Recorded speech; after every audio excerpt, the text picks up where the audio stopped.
From a high vantage point atop a building, Rikuto observed the students below as they conversed. His sole focus was on bringing an end to what he considered a foolish game. His thoughts drifted to a time when a man, who had physically assaulted him previously, was berating him. The man shouted that Rikuto had once again neglected his cleaning duties.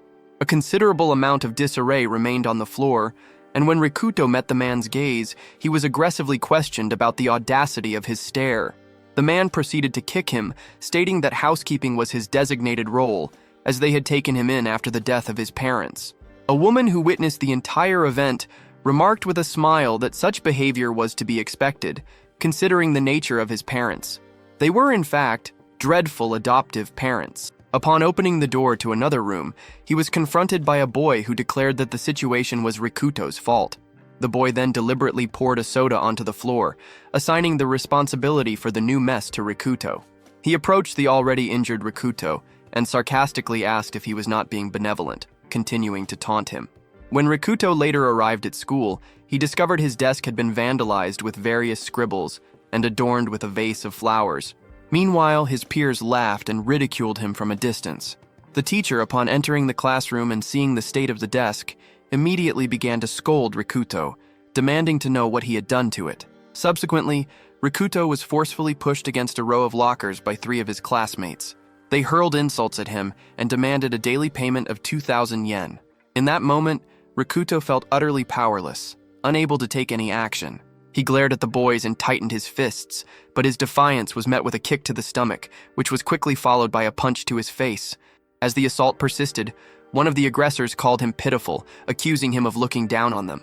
He was told to get money from his parents if he had none himself. While enduring the beating, Rikuto reflected that the world and everyone in it were contemptible, but he believed himself to be even more so. After the boy ceased hitting him, Rikuto's phone fell onto the ground, catching the bully's attention. As Rikuto reached for his device, the boy forcefully stomped on it. Observing the shattered screen, the bully offered a mock apology, claiming that his foot had slipped. When Rikuto bowed his head in defeat, the aggressor lifted his leg to stomp on the phone again. However, he was stopped by someone who told him to let it go.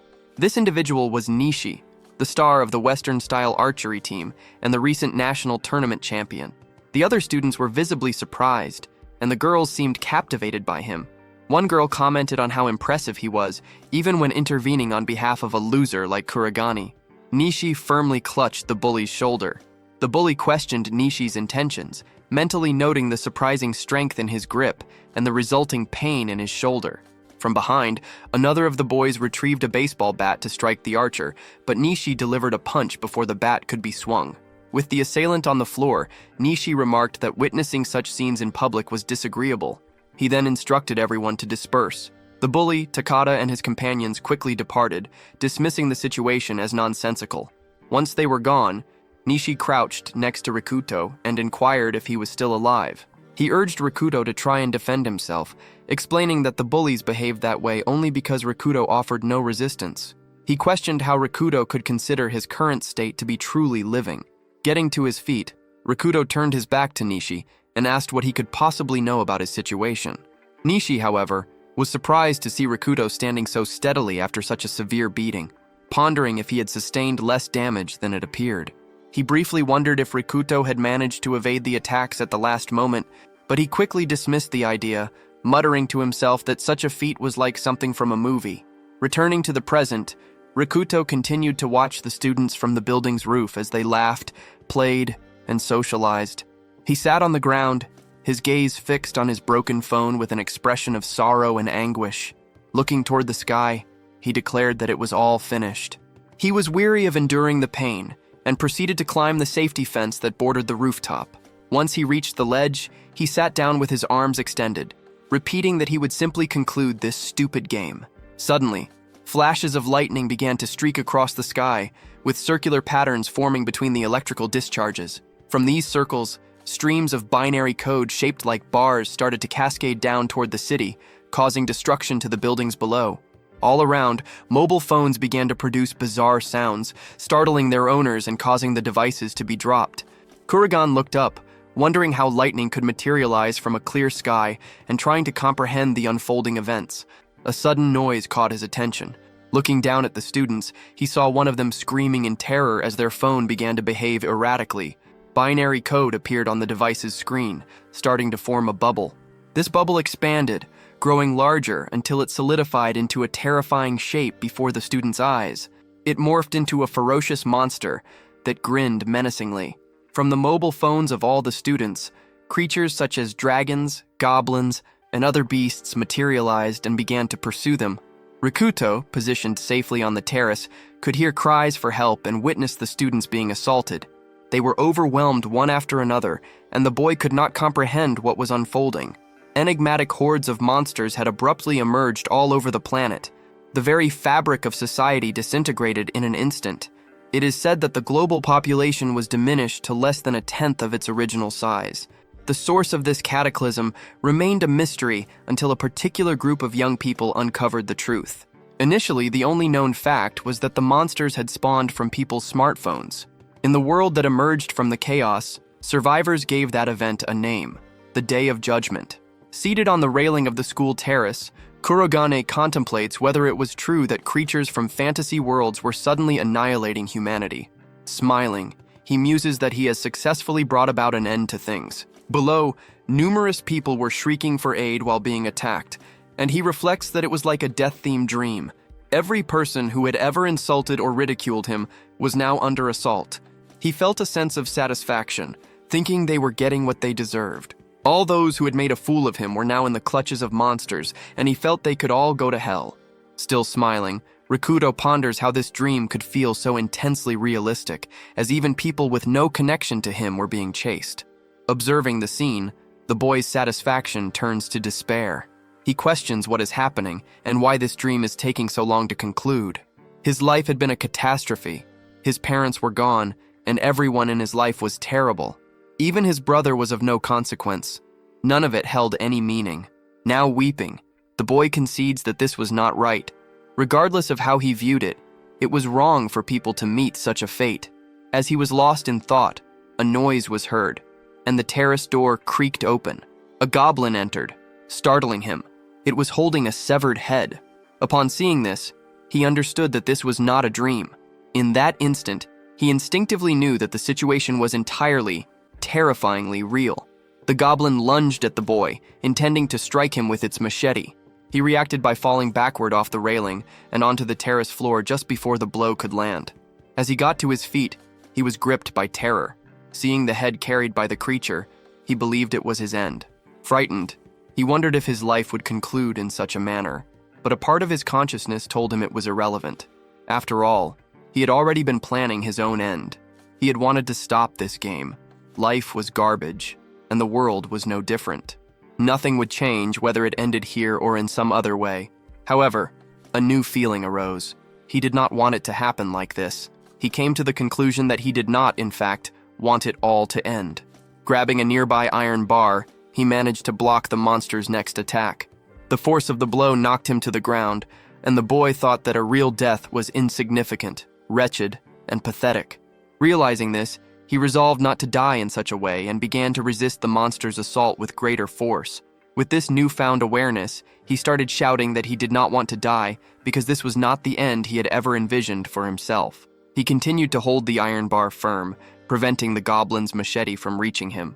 There exists a state for humans known as the zone. It is a condition where, regardless of the cause, concentration reaches its absolute peak, allowing for a perfect state of control over one's body. With this heightened focus, the boy managed to strike the goblin between its legs, knocking it to the ground. It is said that when someone enters the zone, they gain a flawless perception of their surroundings, enabling them to intuitively and reflexively determine the optimal course of action. With the monster now prone, he struck it repeatedly with the iron bar. After the goblin lay still, Rikuto looked at what he had done and was overcome with shock. He then vomited and let out a scream of pure despair, realizing that his life up until that moment had not been real. It was for this reason that, from the core of his being, he felt a profound desire to live. The boy was roused by a voice inquiring about his well-being.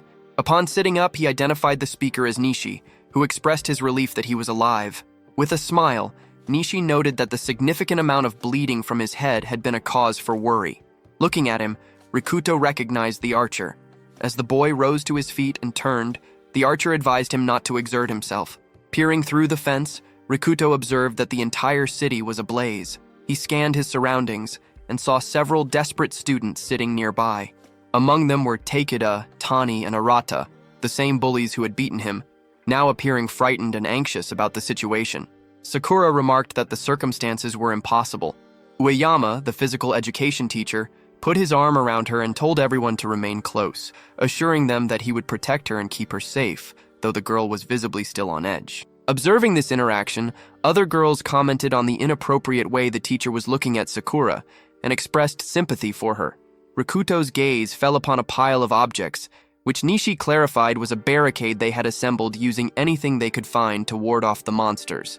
He explained that everyone had sought refuge from the enigmatic creatures by desperately fleeing to the rooftop, where they constructed the makeshift barrier.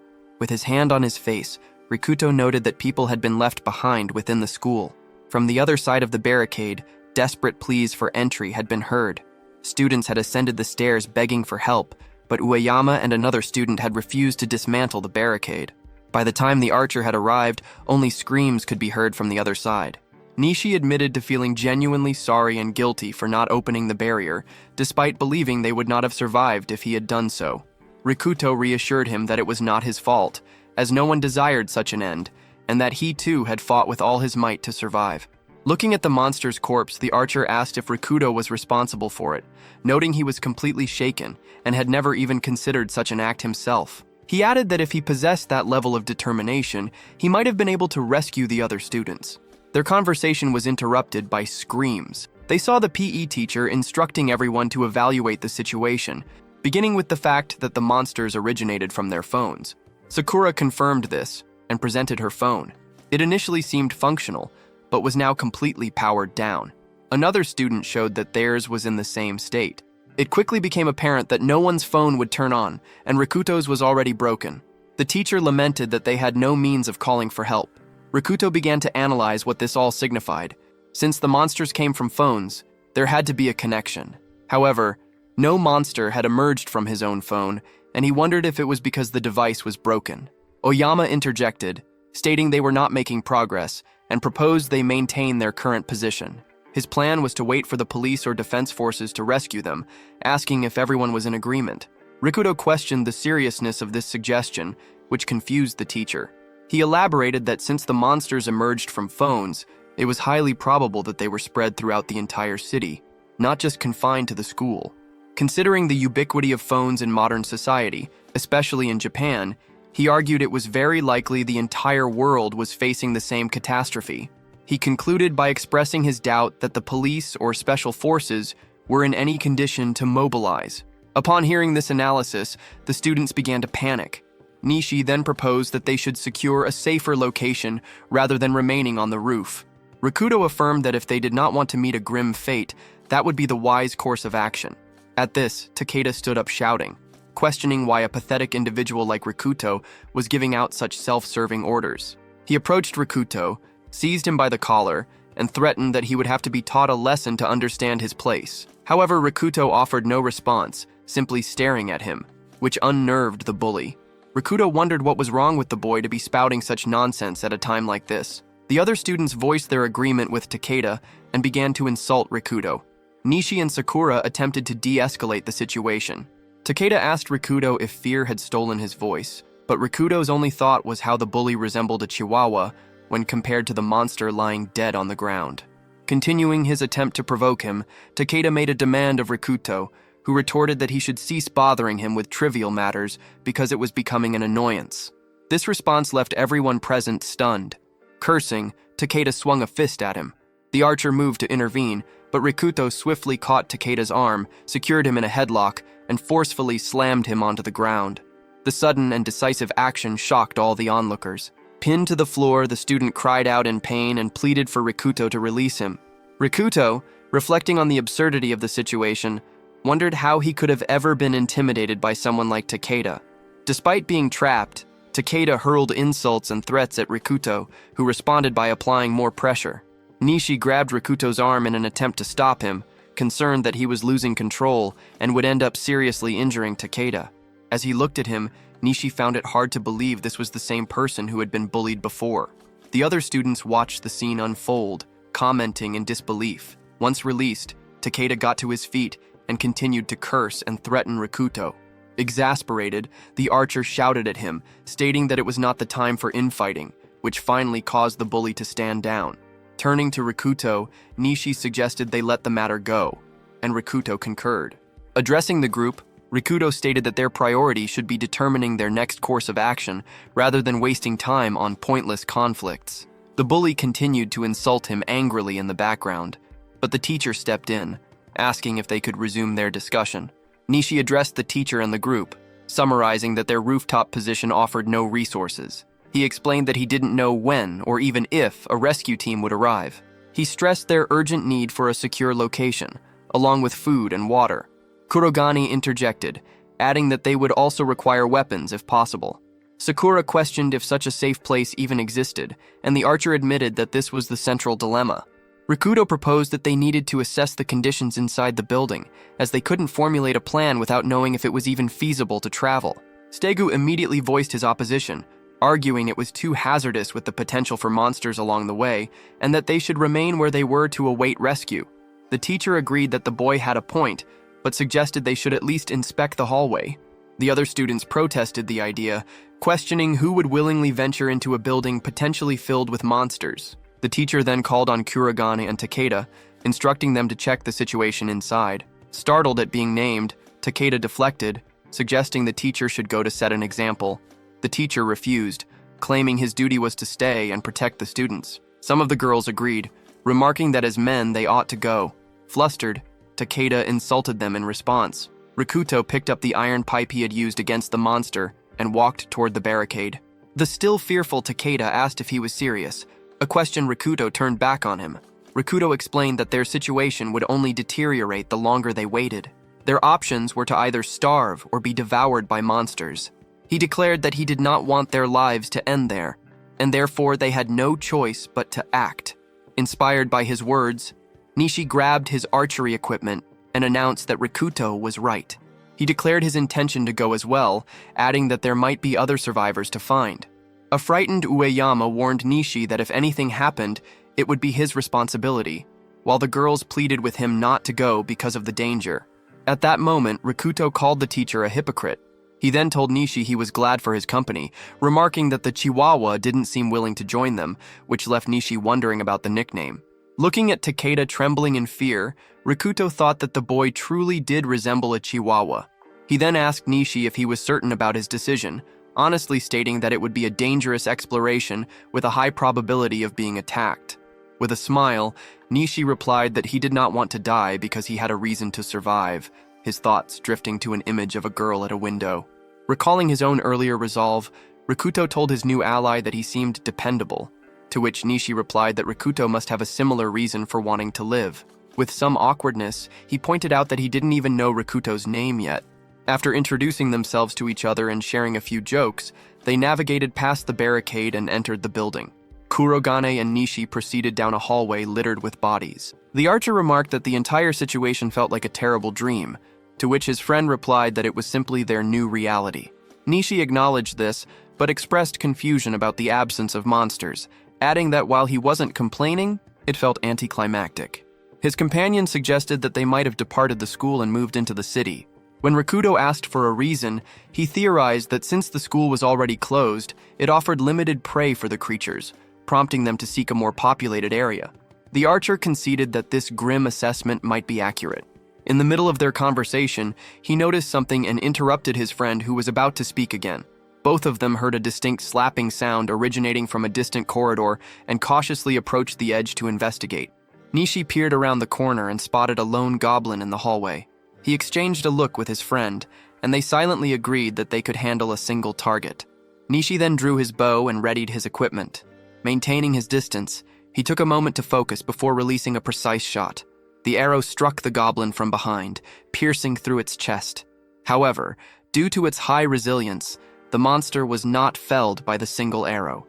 It turned, spotted the archer, and let out a ferocious scream as it charged. The archer tensed up, unable to notch another arrow before the goblin closed the distance with incredible speed.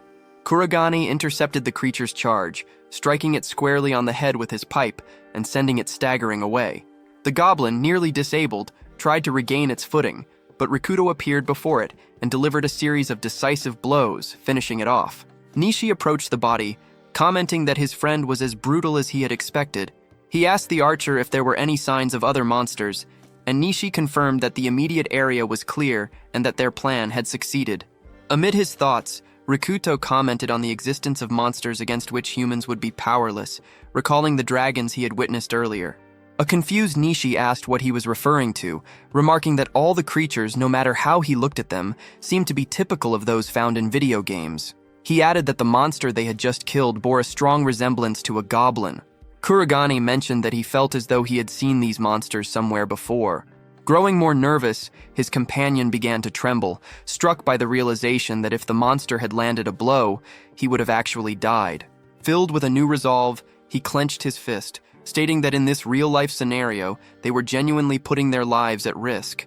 The other agreed, adding that unlike a game, they possessed no leveling system, cheat codes, or magic. They were merely ordinary humans. The archer observed that Rikuto was clearly not a novice, and inquired if he had received any weapon training or had a mentor. The question sent Rikuto into a reverie, recalling a time he had defeated his brother in a one-on-one fight. He answered the archer that he had never undergone any formal training. Nishi then questioned why, despite possessing such skills, he had allowed himself to be bullied. Kurogane responded that he didn't have a clear answer. The pair continued their advance, discovering a room engulfed in flames with several bodies on the floor, but they pressed onward. The archer noted the eerie silence, concluding that the monster they had defeated was likely the only one on the 6th floor. Rikuto explained that since most of the rooms on that level were for training, there wouldn't have been many people present, but he warned that there could be more monsters on the floors below. As they reached the stairs to descend, Rikuto paused, stating that he wanted to clarify their objectives. Kurogane reiterated that their primary goal was to assess the situation. Nishi elaborated, saying they needed to determine how many people were left in the school and identify potential escape routes. The archer emphasized the need for as much information as possible to inform their next steps. His companion added that the most crucial objective was to return alive with that information. He stated that if they found themselves in danger, either of them was free to leave the other behind to ensure their own survival. Attempting to lighten the tense atmosphere, Rikuto explained that they were in an emergency, and no one should harbor resentment over such a decision. He began to joke that his companion was trying to act tough, but his words were cut short by a cry for help from the floor below. Rikuto froze momentarily before bolting down the stairs. His companion remarked to himself that he now knew exactly what kind of person Rikuto was, someone who would never be capable of abandoning others. On the lower floor, a monster was patrolling. It was larger than a goblin, had horns, and wielded a large iron club. Concealed within a cabinet, Tachibana Kotone strives for silence. Through a narrow opening, however, she witnesses a scene that fills her with horror. Goblins are tearing the clothes off her classmates who are crying out for aid. She feels an urge to help them but is paralyzed by the knowledge that she is powerless. One of her classmates pleads with a goblin to desist, but the creature enters a frenzy and assaults her. Tachibana shuts her eyes and covers her ears, succumbing to a complete panic at the events unfolding before her. She mentally apologizes for her pattern of inaction and for consistently running away from her problems. Her mind retreats into memory, replaying a scene of her standing in a crowd, observing Rikuto as he was beaten by the class bullies. She recalls the thought that she ought to intervene to stop their violent actions. Trembling, she made an attempt to ask them to stop, but the blonde-haired bully delivered a kick to Rikuto's face, and her thoughts turned to apologies once more. She felt Seiku place a hand on her shoulder and call her name. He asked her what was happening and reminded her that class was about to begin. Barely able to react, she was quickly guided away by him as he insisted they should go, leaving Rikuto behind on the ground. Tachibana regains consciousness back in the cabinet, understanding that the immense stress of what she had witnessed caused her to faint. A wave of panic washes over her as she questions what became of everyone and how much time had passed. Amidst her flood of questions, she attempts to retrieve her phone from her pocket, but in her nervous state, it slips from her grasp and clatters loudly on the floor. She becomes extremely tense, noticing that the surrounding sounds briefly intensify before an abrupt silence falls. Overcome with anxiety, she realizes she can no longer hear anything and wonders if her presence has been detected. Her fears are confirmed when two goblins wrench open the cabinet door. As the door swings wide, the young woman sees the room filled with the bodies of her classmates, her friend Misaki among them. A goblin seizes her by the hair and yanks her from her hiding spot. The creature then begins to tear at her clothes while she screams for help. Suddenly, another different monster appears and fells the goblin with a single blow, leaving the girl terrified. The other goblins in the room converge on this new creature, but it dismantles them all with a single sweeping strike. The girl, in a state of utter shock, unleashes a desperate scream for someone to save her. In another part of the building, the two young men hear the cry and immediately start running in its direction. The large monster grabs her with one hand and begins dragging the bound bodies of the defeated goblins down a corridor. The girl apologizes and begs to be released, but this seems to anger the creature, which slams her against a wall, rendering her unconscious. From a distance, Rikuto and Nishi observe the monster. The archer is gripped by fear, doubting whether his arrows could even injure such a creature. His friend notes that his instincts about the situation were correct. Nishi asks what that monster could possibly be. Rikuto poses a question in return, asking if Nishi hadn't found it strange that there were so few monsters on the previous floor. He continues, explaining that this new monster was the reason for their scarcity. The archer then realizes that the goblins were being hunted by a predator that stood above them in the food chain. He comments that this monster is far stronger and more territorial, and that they have no chance of defeating it by themselves. Lost in thought, the archer's concern for the captured girl grows. He is startled to see Kurogane rise to his feet, nearly compromising their hiding spot as he starts to move toward the monster. The archer demands to know what he is doing. Rikuto replies that he intends to save the girl because she is still alive. Nishi questions if he is seeking death, arguing that even if they tried, they could not defeat the creature alone. He presses Rikuto about his motivations, asking if he is acting out of a need for self-satisfaction or a misguided sense of justice, putting his life at risk without thinking clearly. Rikuto reminds Nishi of his earlier question about whether he felt alive, revealing that he truly did want to. He explains that facing death at the hands of the first goblin had ignited a profound desire to live from the depths of his heart, and he had vowed to never let himself fall into despair again. He then declares his intention to save the girl simply because it is what he wants to do. Being able to think and act on such a conviction, he asserts, is the very proof that he is alive. Nishi called his friend's idea insane, questioning if a foolish death while confronting the monster was what he considered to be living. Kurogane responded that Nishi was not obligated to join him, as it was his own personal matter. An image of his brother surfaced in his memory, recalling Serato labeling him as incompetent, pointing out his lack of money, family, or friends, and concluding that he was effectively dead and ought to behave as such. Rikuto expressed pity for his brother, but vowed that he would never again be a dead person, even if the effort destroyed him. The archer interrupted him, placing a hand on his shoulder. He revealed that he has a sister who is not related by blood, studying at another school. When asked why he was suddenly sharing this, the archer explained that he also did not want to die there, as she would be left all alone. Nishi continued, stating that abandoning the captured girl and fleeing would be shameful. He reasoned that if his sister were in a similar situation, he would have to help her. This led him to question his own ability to fight and protect his sister, admitting that it would torment him if he were to fabricate an excuse and simply run away. For this reason, he declared, he would help Kurogane take down the monster so they could save the girl together. Kurogane pointed out that they were both about to do something foolish for their own selfish reasons and asked if he was comfortable with that. Rikuto laughed, remarking that the archer must also have something wrong with him. Embarrassed, the archer replied that a man must maintain his pride. Having reached an agreement, they began to strategize. Nishi asked his friend for his plan, noting that a direct head-on assault would be far too risky. Kurogane revealed that he had an idea if the other was willing to fight, and with that, the two began to coordinate. The girl regained consciousness to a horrific sight. She was bound to a large wooden plank alongside several goblins, which the monster was roasting like skewers. The creature, in the middle of its meal, noticed she was awake. Overcome with terror, she let out a piercing scream, which served as the signal for the two young men to spring into action and set their plan in motion.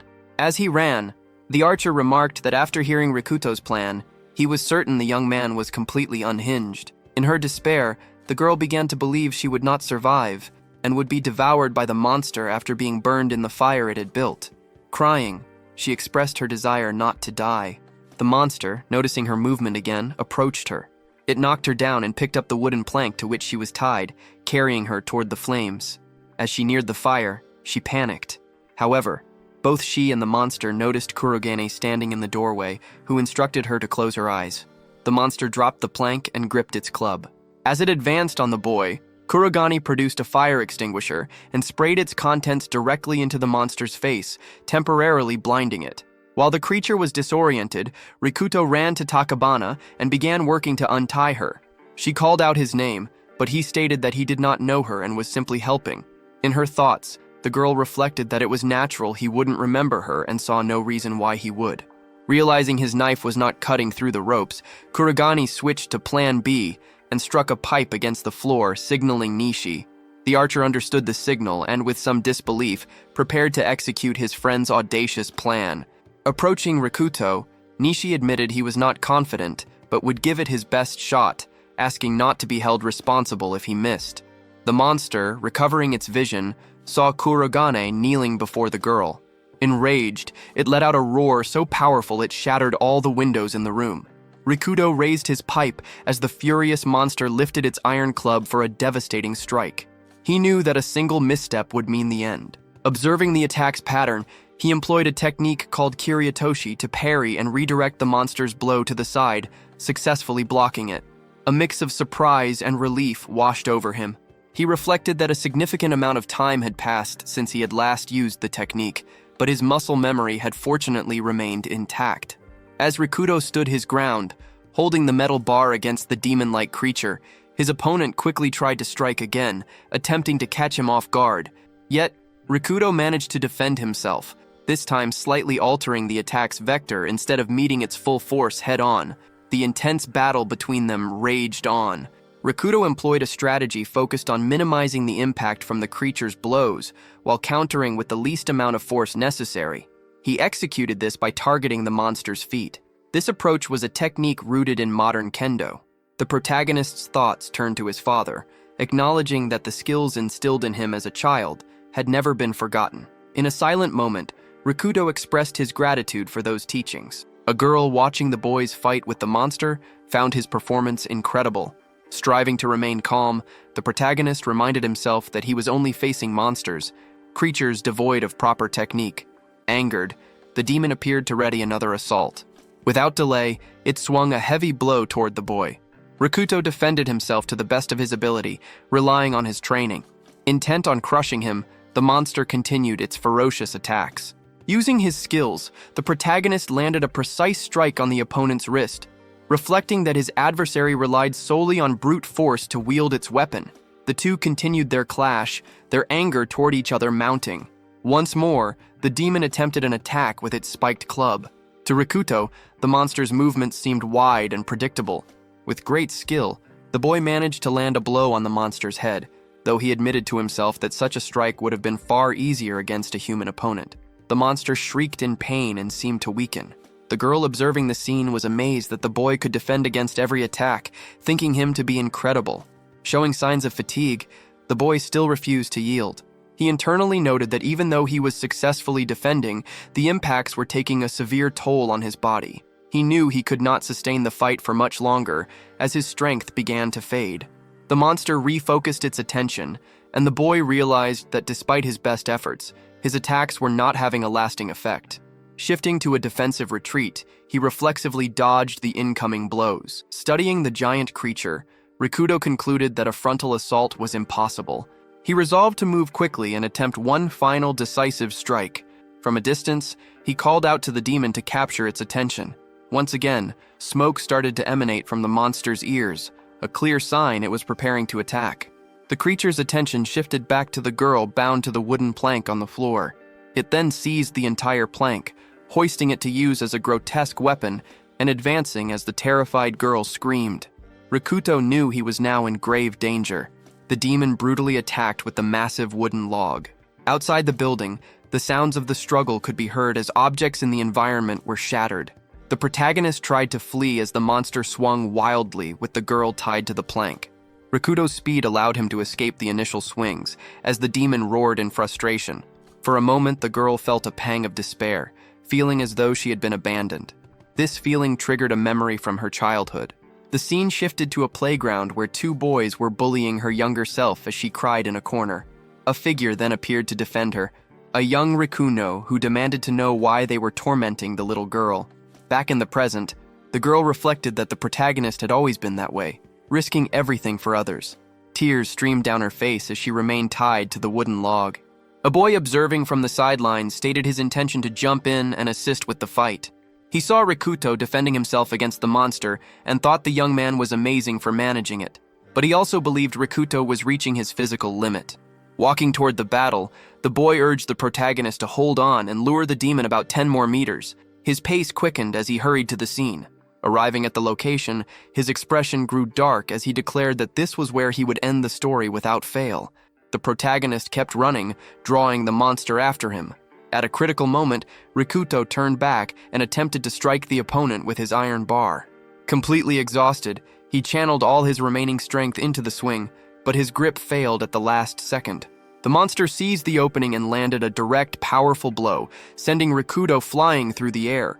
The boy was gravely injured and lay motionless on the ground, much to the despair of the girl who witnessed it all.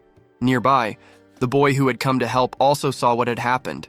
Everyone shouted Rikuto's name. He lay on the ground, unable to move.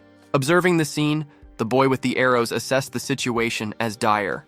Nishi recalled his friend's instructions. He had to aim for a single, specific point and could not afford to miss, as this would be his only opportunity.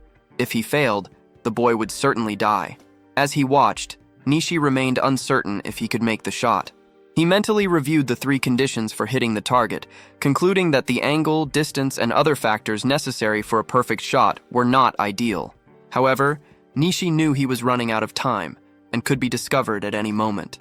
He wished fervently that the monster would move slightly closer and turn to present a better angle. The doubt lingered that waiting too long might cost him the chance entirely. However, his racing thoughts were interrupted. Rikuto, despite his injuries, shouted from the ground, instructing him not to take the shot yet. This left Nishi even more confused and struggling to understand. His friend then loudly explained that he needed to lure the monster a few meters closer and requested that he wait, pushing himself back to his feet. Face to face with the demon once more, the protagonist's movements were watched by the hidden archer. Tied to the wooden plank, the girl cried and called out Rikuto's name. Unfazed, the monster advanced on him again.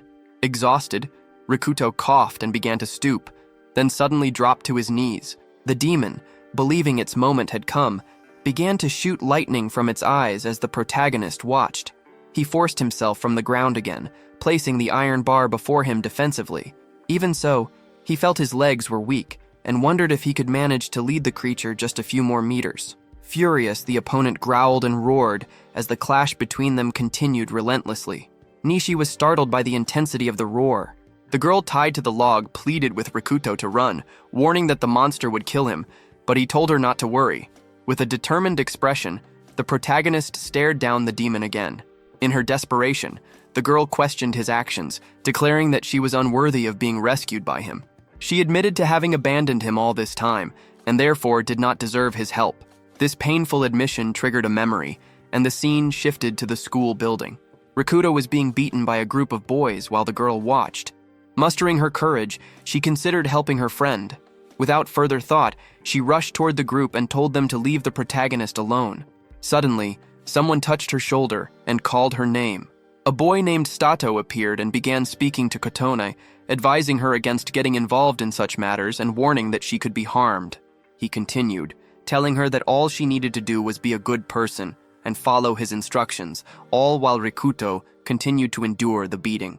Under this manipulation, Kotone agreed to do as the boy suggested.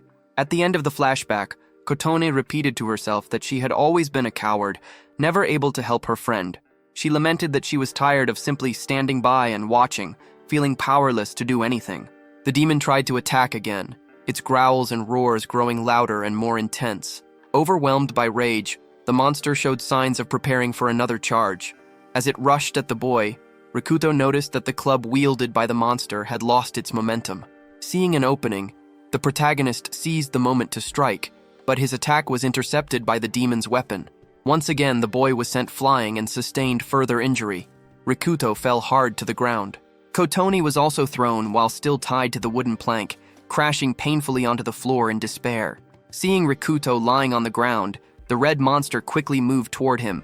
Distressed, the girl begged her friend to run, but he was unresponsive. Lacking any remaining strength, the protagonist acknowledged that there was nothing more he could do. The demon loomed over the downed boy and raised its club to deliver the final blow. In a low voice, Rikuto signaled to Nishi that the target was now at the perfect distance. Even before the words fully reached him, Nishi was already in position, bow drawn. He quickly reassessed the distance and angle, confidently declaring to himself that he could not miss such an ideal shot. At that moment, the surprised monster noticed the archer's presence and shifted its attention away from the protagonist.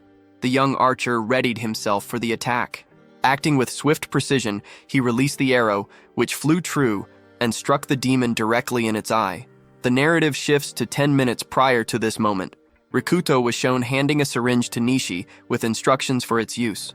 Nishi questioned if it was the same item Sakura had provided before their exploration, a fact Rikuto confirmed with a nod. He then explained that the syringe contained undiluted ethanol from a chemistry lab, essentially 100% pure alcohol. They both recalled the blonde girl giving them the syringe and asserting its potential usefulness. Nishi had observed the scene at the time, wondering why she would be carrying such an item. The flashback returns to the two boys inside the building, where Rikuto instructed his friend to coat the arrow with the alcohol before firing it at the monster. Nishi expressed his doubts about its effectiveness, but Rikuto remained confident. It was explained that the alcohol would act as a deadly potion, capable of intoxicating any organism. Even a small amount injected directly into the bloodstream would incapacitate the monster. The contents of the syringe would be more than enough to destroy the demon. While Nishi found the logic sound, he was skeptical about its practical application. He pointed out the obvious issue. A simple needle would likely not be able to penetrate the monster's tough hide. In response, Rikuto clarified that Nishi was to aim for a very specific target, the demon's eye. He reasoned that the eye would be vulnerable enough to be pierced, though Nishi questioned how Rikuto could be sure of this. A fire extinguisher was then shown, with Rikuto explaining that he would use it to confirm his theory. With determination, he stated his plan to spray the monster's face. If it tried to shield its eyes, it would prove they were as vulnerable as a human's. The plan was thus established. Rikuto would initiate the confrontation, and Nishi would deliver the finishing blow. Concluding the strategy session, Rikuto expressed his reliance on his friend to ensure the plan's success. The scene returns to the present. With the arrow lodged in its eye, the demon roared in agony. Pleased with the outcome, the archer celebrated their successful plan. The fire extinguisher test had indeed confirmed the fragility of the monster's eyes. The plan, for all its simplicity, had been effective.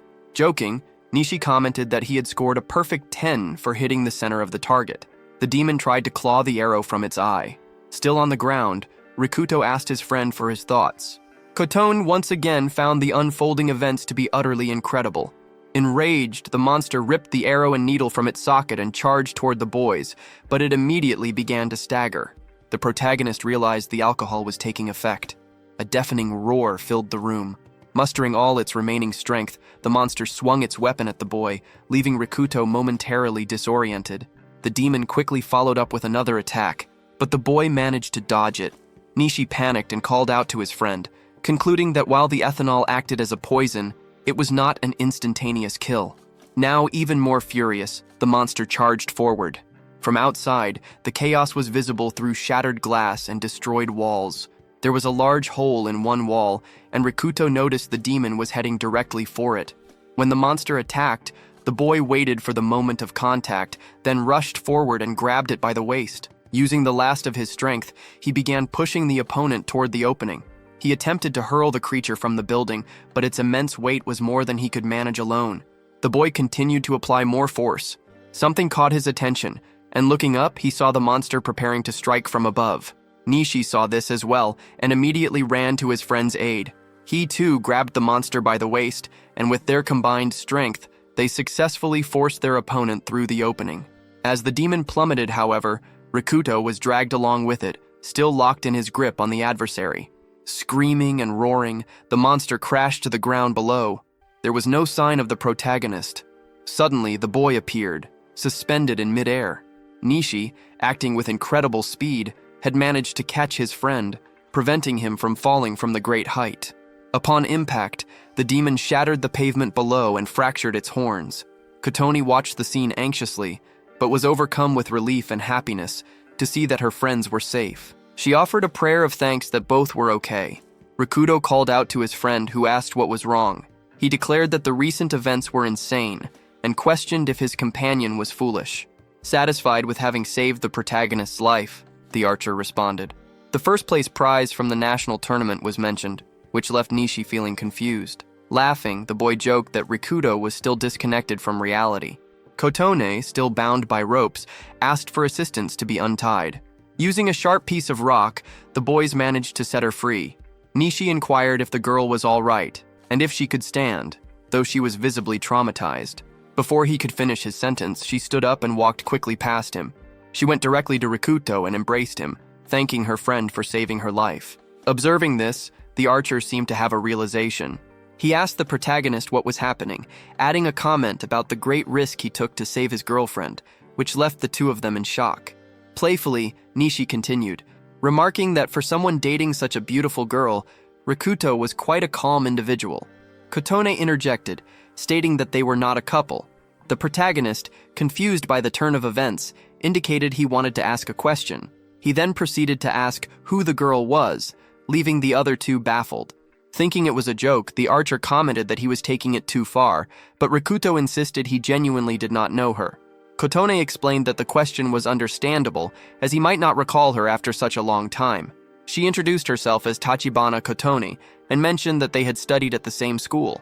Attempting to jog his memory, she added that they had been close and had used the nicknames Riku-chan and Koto-chan for each other. Hearing the nickname seemed to trigger a memory for Rikuto. His eyes widened as he realized she was a girl connected to a past he could not forgive. Another flashback began, with the protagonist recalling scenes from his past. He remembered Kotone as a girl he had wanted to protect, a battle he felt he could not lose. In one scene, he pushed away a boy who was harassing her. He reflected that this was the beginning of the end. A conversation about a traffic accident caused by brake failure took place. Rikuto was then shown crying in the rain over the bodies of two people who died in the crash. He felt that a part of him had been lost in that moment. Nearby, the boy who had been with Kotone was seen holding a piece that may have belonged to the car. The protagonist reflected that Serato possessed a childish mind, but also a diabolical cunning and coldness. Angrily, he continued his internal monologue, stating that the other boy had stolen everything he possibly could from him, remembering a scene where he lay on the ground with a foot on his head. Concluding his thoughts, Rikuto felt that at some point during those events, he had died on the inside. He regained his senses, returning to the present as the flashback ended. Trembling, the protagonist started to feel physically ill, leaving everyone confused. Kotone panicked, asking what was wrong with him. He tried to calm her, claiming it was nothing and that he was fine now. Nishi intervened, pointing out that it was obvious his friend was not okay. The protagonist admitted that he now remembered who Tachibana was, stating that he hadn't recalled they were from the same school. The girl apologized, expressing her wish that she had spoken to him sooner. He told her she had made the correct choice, as nothing good would have come from getting involved in the bullying he had faced. Kotone appeared saddened by this. Nishi approached and noted that the sun would be setting soon, and they couldn't afford to waste time. He asked the girl if she would be joining them, and she affirmed. He acknowledged that she was going through a difficult time, but told her she needed to understand their situation. Following this, the trio began to move through the school. At one point, the girl knelt and prayed for a deceased boy. Nishi was seen catching a lizard-like creature that could spit fire. They soon realized there were no further signs of monsters in the building. Rikuto theorized that with the boss monster defeated, smaller ones might begin to appear. The trio secured the fire doors, clearing up to the second floor, which they deemed sufficient for now. Their next objective was to return to the rooftop where the others were waiting. Upon their arrival, they found 4 survivors. Everyone was happy to see their friends return, referring to them as Nishi's patrol. A boy ran to the archer, expressing his unwavering faith in him. Another boy called out to Kotone and gave her a hug. It was Seiju-kun who expressed his immense relief that she was alive. In response, she called out Rikuto's name. Nishi observed this exchange, sensing that something peculiar was taking place. He asked if the boy was an acquaintance of the girl. The boy quickly introduced himself as Seiju Shinjiru, clarifying that he was Kotone's boyfriend. Sakura was intrigued upon hearing this information. Kotone became embarrassed, but her boyfriend reassured her that there was no reason to feel that way, mentioning that their parents had already approved of their relationship. He added that he was proud of everyone for having survived. He then thanked Nishi for saving the girl, but the archer redirected the praise, stating that the one who truly deserved gratitude was Rikuto. It was explained that the protagonist was the individual who had actually saved her. Amazed by this revelation, Sakura asked if it was really true. The conversation among the group continued on the rooftop. A boy named Stinger remarked on Nishi's earlier claim that Rikuto had easily defeated Takeda and questioned if this was indeed the same person. Rikuto replied that he should be referred to as Kuraga. A brief flashback showed the protagonist being held by the collar and mocked by his bullies. Kotone's boyfriend then thanked the protagonist, commenting that the girl had caused him a great deal of trouble. Rikuto dismissed this, saying it was not a problem. Seiju assured him that everything would be fine, and that he would take on the responsibility of protecting her from that point forward, asking Rikuto to leave Kotone in his care. Taking Kotone aside, her boyfriend suggested she should rest, noting her obvious exhaustion, but she insisted that she had something she needed to say to Rikuto. The protagonist and Nishi were left confused by this, while Sakura remained astonished by everything she had witnessed. The archer then thanked Sakura, explaining that the alcohol she had provided had saved their lives. She began to offer a scientific explanation of the monster's bodily composition, from its oxygen molecules to its circulatory system, and detailed how the alcohol had been effective. Nishi asked why she happened to have a syringe filled with ethanol, and she paused, trying to formulate an answer. Before she could respond, Oyama-sensei interrupted, requesting that Rikuto explain the entire situation. After the explanation, the group reached a consensus that their circumstances were unfavorable. The archer reported that they had found no other survivors besides Tachibana, which was not a good sign. The news saddened the remaining students. It was determined that the lower floors of the building were secure, as the fire doors had been closed, providing them with decent places to sleep. Nishi declared that under these conditions they could endure for a while longer.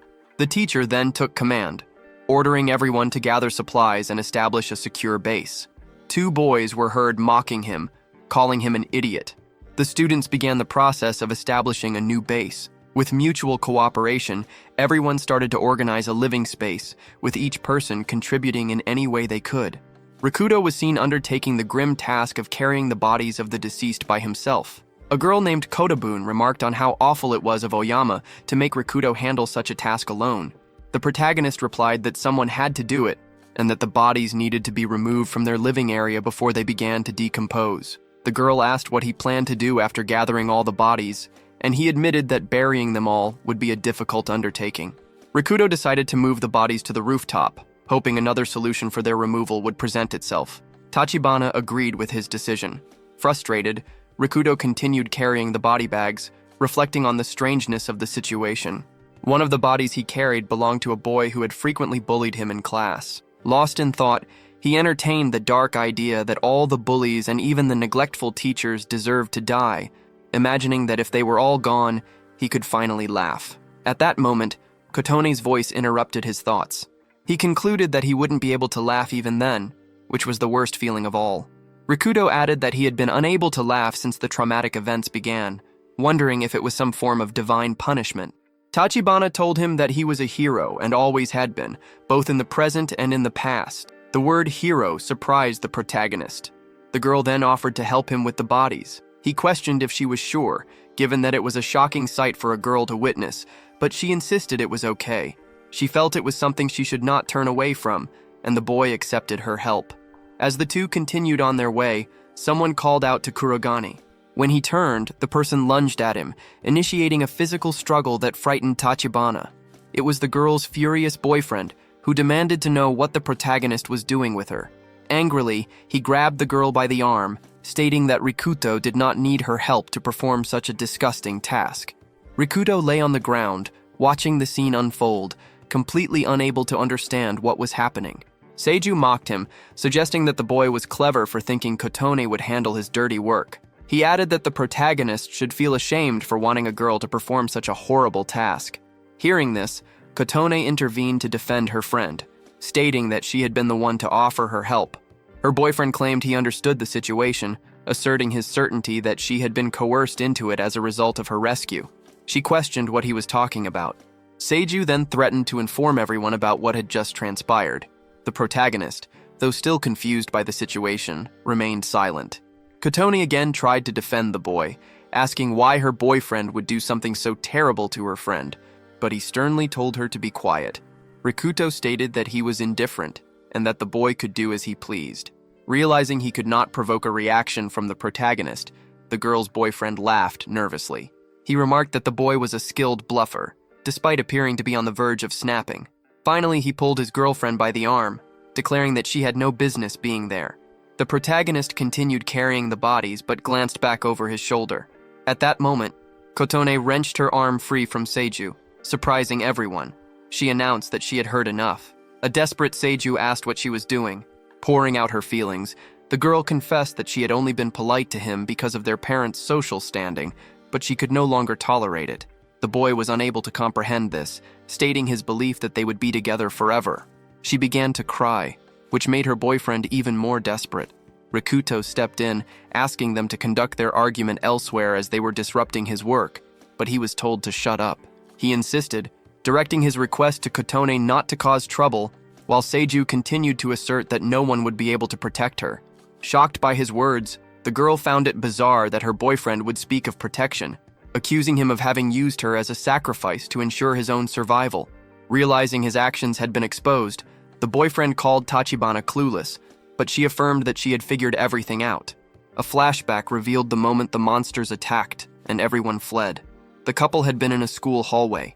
She had suggested the rooftop as a potentially safe location. As they neared it, Seiju had intentionally tripped her. Kotone fell to the ground and was abandoned by the boy. Desperately, she had begged him to wait, but he had ignored her pleas as the monsters closed in. Terrified, she had spotted a nearby locker and, not wanting to die, had hidden inside. With the entire story revealed, Seiju became enraged. He called her account a lie, expressing disbelief that she would say such a thing.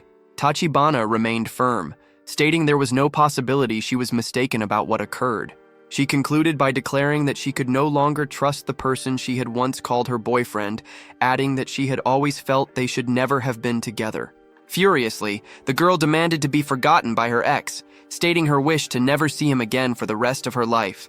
After hearing everything, Seiju asked Kotone if she harbored any feelings for Rikuto. He then burst into laughter, leaving her confused and worried. Irritated, he ordered her to be quiet. He then attempted to punch her, declaring that she should only do as he commanded. Before the punch could land, Rikuto intervened, grabbing the boy's hand. Once again, he calmly requested that they both allow him to work in peace. He patiently released Seiju's hand. Seiju then remarked that Rikuto had always possessed a different aura, despite his constant association with hooligans who looked like death. Finally, Kotone's ex-boyfriend asked why everyone who used to bully Rikuto had ended up dead. Tachibana interjected, telling him he was going too far. In response, Seiju merely scoffed. Rikuto then stated that he wanted to ask the boy a question. He directly inquired about the purpose of the slander campaign, adding that he did not care, as it would do nothing to make Seiju any more important. Angrily, Seiju called him a dark person and questioned how he dared to lecture a model student. Seiju attempted to start a fight, and while Kotone tried to step in, she was told to stay out of it. Losing control, the ex-boyfriend declared that someone like Rikuto should leave for the benefit of everyone. The protagonist remained entirely unfazed. Seiju continued his provocations, stating that Kurogane was not special just because he had fought a monster. Rikuto noted that Seiju was approaching with karate strikes, which likely indicated a high rank in the martial art. Aware of the other boy's intent, Rikuto thanked him, but declared that he would not engage in a fight. He was called a coward, but responded that he did not care. Kurogane asserted that whether Seiju liked it or not, he considered himself a friend of Tachibana's, and for that reason, he would not harm him. Seiju completely lost his temper at this refusal and still attempted to initiate a fight, yelling in irritation that Rikuto did not know when to be quiet. With years of dojo training, Rikuto knew he could defend himself. He easily dodged the first punch. A subsequent kick aimed at him also missed its mark. Seiju came to the realization that after facing a giant monster, nothing could intimidate Kurogane anymore, acknowledging the protagonist's immense mental fortitude. After another attempted strike, Rikuto sidestepped, causing the ex-boyfriend to fall hard onto one of the body bags. He was shocked to see a corpse through a tear in the bag. Mockingly, Kurogane asked if the boy intended to help him carry the bodies. Now, even angrier, Seiju grabbed a piece of wood as a weapon. At that moment, everyone heard a noise. Looking around, they saw Nishi observing them. The archer asked what was happening. Rikuto claimed it was nothing, but his friend clearly disagreed. The tension between the boys remained palpable. Nishi, understanding the situation, became suspicious and asked Tachibana if she was okay with what was transpiring. Seiju finally gave up, stating that everything was fine before leaving the area. He walked past the archer with an irritated expression. Nishi reflected that Seiju excelled in both his studies and in sports, noting his obsession with Kotone and hoping he would not cause a fight over her. Rikuto asked why his friend was there, and Nishi replied that his own task had settled down, so he had come to help. He apologized for leaving all the work to Rikuto, but the latter dismissed it as nothing. The two then exchanged a fist bump, and Tachibana felt a sense of happiness witnessing the friendship between them. They decided to take the bodies to the rooftop and reconvene later to discuss their next steps. Some time passed, and night fell. Everyone gathered in the makeshift shelter, where the teacher observed his students. A box of supplies was deemed sufficient for them to remain there for a while. The students generally found Oyama to be annoying. Nishi mentioned he was not hungry, while Rikuto, in contrast, was enjoying a variety of food. He warned his friends that if they did not eat, they would die. The archer agreed, but stated he could not bring himself to eat at that moment. A scream was suddenly heard, confusing everyone. It was Sakura, who was looking at her phone and wondering why it would not work. Nishi approached her to ask what was wrong. He noticed she had a phone charger, and the girl explained that she had found it and wanted to charge her phone but was unable to. The boy pondered this, suggesting it might have already been used, but Sakura insisted it was new, as it had still been in its packaging. They concluded that the phones from which the monsters had emerged should be collected.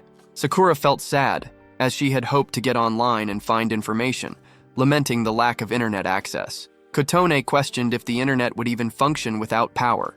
The blonde girl replied that it would, explaining that they were in a model city for development that did not require external electricity to function. Nishi admitted he did not understand any of it, but expressed a desire to learn more. Sakura then theorized that if she had a phone, a monster would not emerge from it. One of the other boys presented her with a device. It was Kurogane, who asked if it was a smartphone that did not produce monsters. He explained that his own had been broken before the incident, so nothing had come out of it. Nishi speculated that this might be because the phone was broken. Kotone noted that the device was the same model as hers. Their friend observed this, remarking that it was a very old model they used to have. As the conversation continued, Sakura wondered if the phone could be repaired. Kujo began to consider ways to fix the device, stating that she was starting to see a glimmer of hope. Still at the school, Nishi warned everyone that at their current pace, the situation would only worsen, and the food they had found would only last for 3 days. Rikuto added that their supply of weapons was limited and that his steel pipe was still superior to their available armament. The brown-haired boy continued, summarizing that they were all in significant trouble. However, he emphasized that there was still hope. According to Kujo, it was possible to fix Kurogane's phone by using the right tools and salvaging parts from Tachibana's phone. With a hesitant and forced smile, the blonde girl stammered that she could probably fix the phone, while the other students looked at her with worried expressions. With a sarcastic tone, the protagonist thanked Takeda for having broken his phone earlier. Angrily, the bully yelled, questioning what good fixing the phone would accomplish. He was quickly rebutted by Tuya, who explained that with a repaired device, they could use the internet to learn more about the ongoing situation. She added that they could potentially communicate with other survivors and gather information about emergency shelters. As she spoke, expressions of hope began to appear on the faces of the other students. Kotone asked Sakura about the school's computers. Kujo responded that, like the phones, they were all inoperative. The rescued girl found this nonsensical, but Kujo elaborated that even though the computers were off when the monsters appeared, their connection terminals had been destroyed. Grabbing her blonde hair, the girl complained that this phenomenon was giving her a headache. Despite his own worries, Nishi tried to remain focused, stating that only a phone that was already broken before the chaos began stood a chance of accessing the internet. He asserted that their top priority should be to contact others who were as fortunate as Rikuto, a point with which Rikuto agreed. With the goal of finding the necessary tools, The boy with the steel pipe asked Sakura if the general discount store was truly their best option. Although she looked doubtful, the girl conceded that it seemed like a good idea. Two frightened girls joined the conversation, suggesting that everyone should head there immediately to search for both weapons and food. Sensei Wayama shouted for them to wait, declaring his opposition to the plan on the grounds that it was too dangerous. Kurogane retorted that if they did not go, they would eventually succumb to their circumstances. The indignant teacher stressed the possibility of rescue arriving before the worst could happen. An argument ensued, with the teacher warning that monsters were everywhere. The boy refuted this, pointing out that fortunately the store was not far from their current location. Rikuto emphasized that if they traveled by car, the plan should be feasible, and he pleaded with the teacher to take them. The request was met with a terrified expression from the man. Tuya insisted that this was their only option, as it was less dangerous than traveling on foot. Terrified and in denial, the teacher begged them to reconsider, yelling that going was out of the question because he needed to protect the students and that staying was for their own benefit. Concerned, the boy with the bow reflected that this was becoming a problem. In a move that shocked everyone, Kotoni stood up and decisively announced that she knew how to drive and would do it. A surprised Nishi questioned how she could drive without a license. She explained that when she was younger, her grandfather had frequently allowed her to drive his truck on his farm. Her enraged boyfriend joined the discussion to stop her, but the girl told him to stay out of it. Kurogane asked if she was certain about her decision, reminding her that it was deadly outside and that even a car might not be completely safe, which made the girl anxious. The long-haired girl replied that she did not wish to meet her end, but at the current rate, she had no real understanding of what was happening and refused to let it end that way. She added that if there was even a slight chance of success, it was better to try. The boy with the steel pipe, with an admiring look, expressed his understanding and told her he was counting on her and her strength. Her boyfriend became furious at this. Just then, an equally enraged Wayama slammed his fist on a chopping board, startling the students. He demanded to know why they were making decisions without his input. Yelling, he declared that as the teacher, he was responsible for their protection and would not permit them to do as they pleased. Nishi attempted to intervene, arguing that something needed to be done, but the man, consumed by anger, told him to be quiet. As the students listened in fear, the teacher continued his tirade, calling Tuya a mere brat and insisting that everyone must do only as he commanded. He added that if they rationed their food, it would last for a week and that they should all wait for rescue, questioning if they couldn't see that this was the best course of action. The boy countered, asking why the teacher failed to realize it was a terrible idea. The man scolded him for his tone, but the boy persisted, questioning where it was actually safe and whether the teacher had truly seen the monsters. As the student declared that no place was safe, a blue, slime-like substance began to drip from the ceiling, landing on Tani. Tani began to scream for help as the monster enveloped his body, sending a wave of terror through the onlookers. In that moment, Kurogane charged at the creature with his steel pipe, shouting that common sense was irrelevant in their new reality and that no place was truly safe. As he struck the slime directly, he added that simply sitting and waiting would only lead to a worse outcome. The other students questioned what the creature was as the boy continued his assault. Tani, consumed by panic, kept pleading for help. Rikuto announced that he was working on a solution and told him to hold on as he grabbed a large blanket. He then shouted for Nishi, who signaled his understanding. The students observed that the slime could dissolve human flesh, but seemed unable to affect the synthetic fibers in clothing. Then, in a coordinated effort on a count of 3, one of them threw the blanket over the creature, while the other pulled Tani free from the monster's grasp. A terrified Kunju asked if they had truly managed to get the creature off of Tani. The boy with the steel pipe, despite having landed numerous blows, realized his fear had been confirmed. The monster had sustained no damage. He recalled that in most video games, slimes were resistant to physical attacks and were only vulnerable to magic. This gave him the idea to set the creature on fire, but Tuya did not know how. Sakura then appeared with a flammable liquid, which she poured onto the slime before lighting a match, hoping it would work. A large explosion followed. The girl noticed that the monster had evaporated, and Rikuto remarked that fire appeared to be its weakness, thanking her for her assistance. He then remembered Tani, but Nishi informed him that tragically they had been too late. Takeda, kneeling on the ground, desperately cried out his friend's name. A confused sensei appeared, wondering what had just occurred. The hero asked if the teacher now understood the gravity of their situation. He explained that if they had been any slower, Everyone could have met the same fate as Tani. He angrily questioned if they were truly going to remain there, waiting for a rescue that might never arrive. The teacher collapsed to the ground, lamenting that he did not understand and telling the students they could do as they wished. Leaving the school, Tuya, Kirigane, Kuju, and Takabana eliminated all the monsters they encountered on their path. The group of 4 decided to hurry before more threats could appear. They located Ueyama's car and handed the key to Kotone. She noticed that the car had an automatic transmission. Nishi asked if she knew how to drive it, and the girl confirmed that she did, though she admitted to being more familiar with a manual transmission. The brown-haired boy laughed in relief and praised her. Interrupting the moment, Sakura questioned if her presence was truly necessary. The archer stated that it was obvious she had to go, as she was the only one who knew the specific parts and tools required to fix the phone. Sweating nervously and laughing awkwardly, the girl agreed to go. As she got into the car, the blonde sighed and lamented internally about her short life, while Tuya wondered what she was carrying in her backpack. Stego then appeared, declaring that he would be coming along, as it was his duty to protect Takabana. The archer warned him not to cause any trouble, and the boy retorted that there was no need to worry, as he was not that foolish. Once inside the car, he added that, like everyone else, he did not want to die, and would do whatever was necessary to prevent that from happening. Nishi noticed Shinjiru's jealous expression as he looked at his girlfriend and Rikuto, hoping he wouldn't do anything reckless. The girl in the driver's seat asked if everyone was ready and then started the car. An excited Tuya replied in the affirmative, stating that everyone was counting on her. Sakura said she was fine, but silently wished she did not have to go. The protagonist confirmed that everything was set, and they departed toward their destination.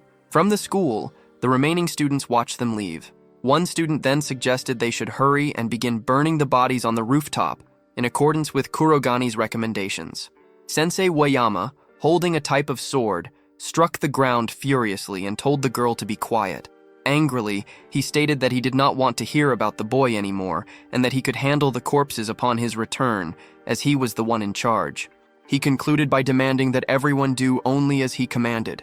Somewhere in the city at that same time, the team drove through streets infested with monsters that attempted to attack them as soon as they heard the engines roar. Panicking, Takabana ran over one of the creatures. Rikuto praised and comforted her. Nishi, observing the scene from the sunroof, commented that driving was the correct choice, as the smaller monsters were unable to reach them.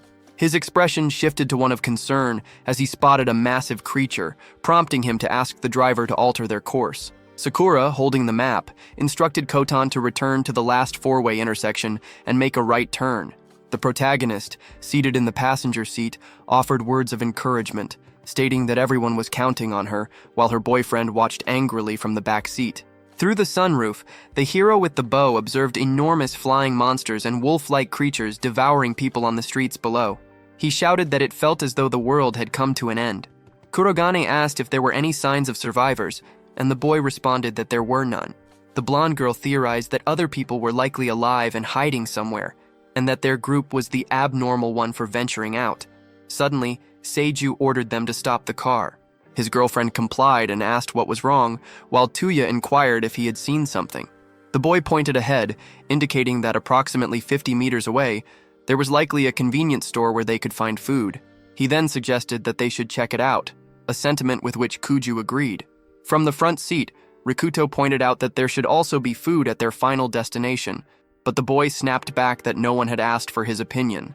Shinju questioned if the protagonist was going to claim it was too dangerous. Rikuto countered by asking if his opinion was not valid. The already irritated boy in the back seat retorted that just because Rikuto had taken the initiative to fight monsters, it did not give him the right to act like the leader. Nishi joined the discussion, stating that Kurogane was merely expressing his opinion. Sakura agreed, adding that everyone should try to get along. Tachibana also scolded her boyfriend, who grumbled in response. Meanwhile, the archer reflected on their course of action, considering there was no guarantee they would find food at their destination, especially if it was overrun with monsters.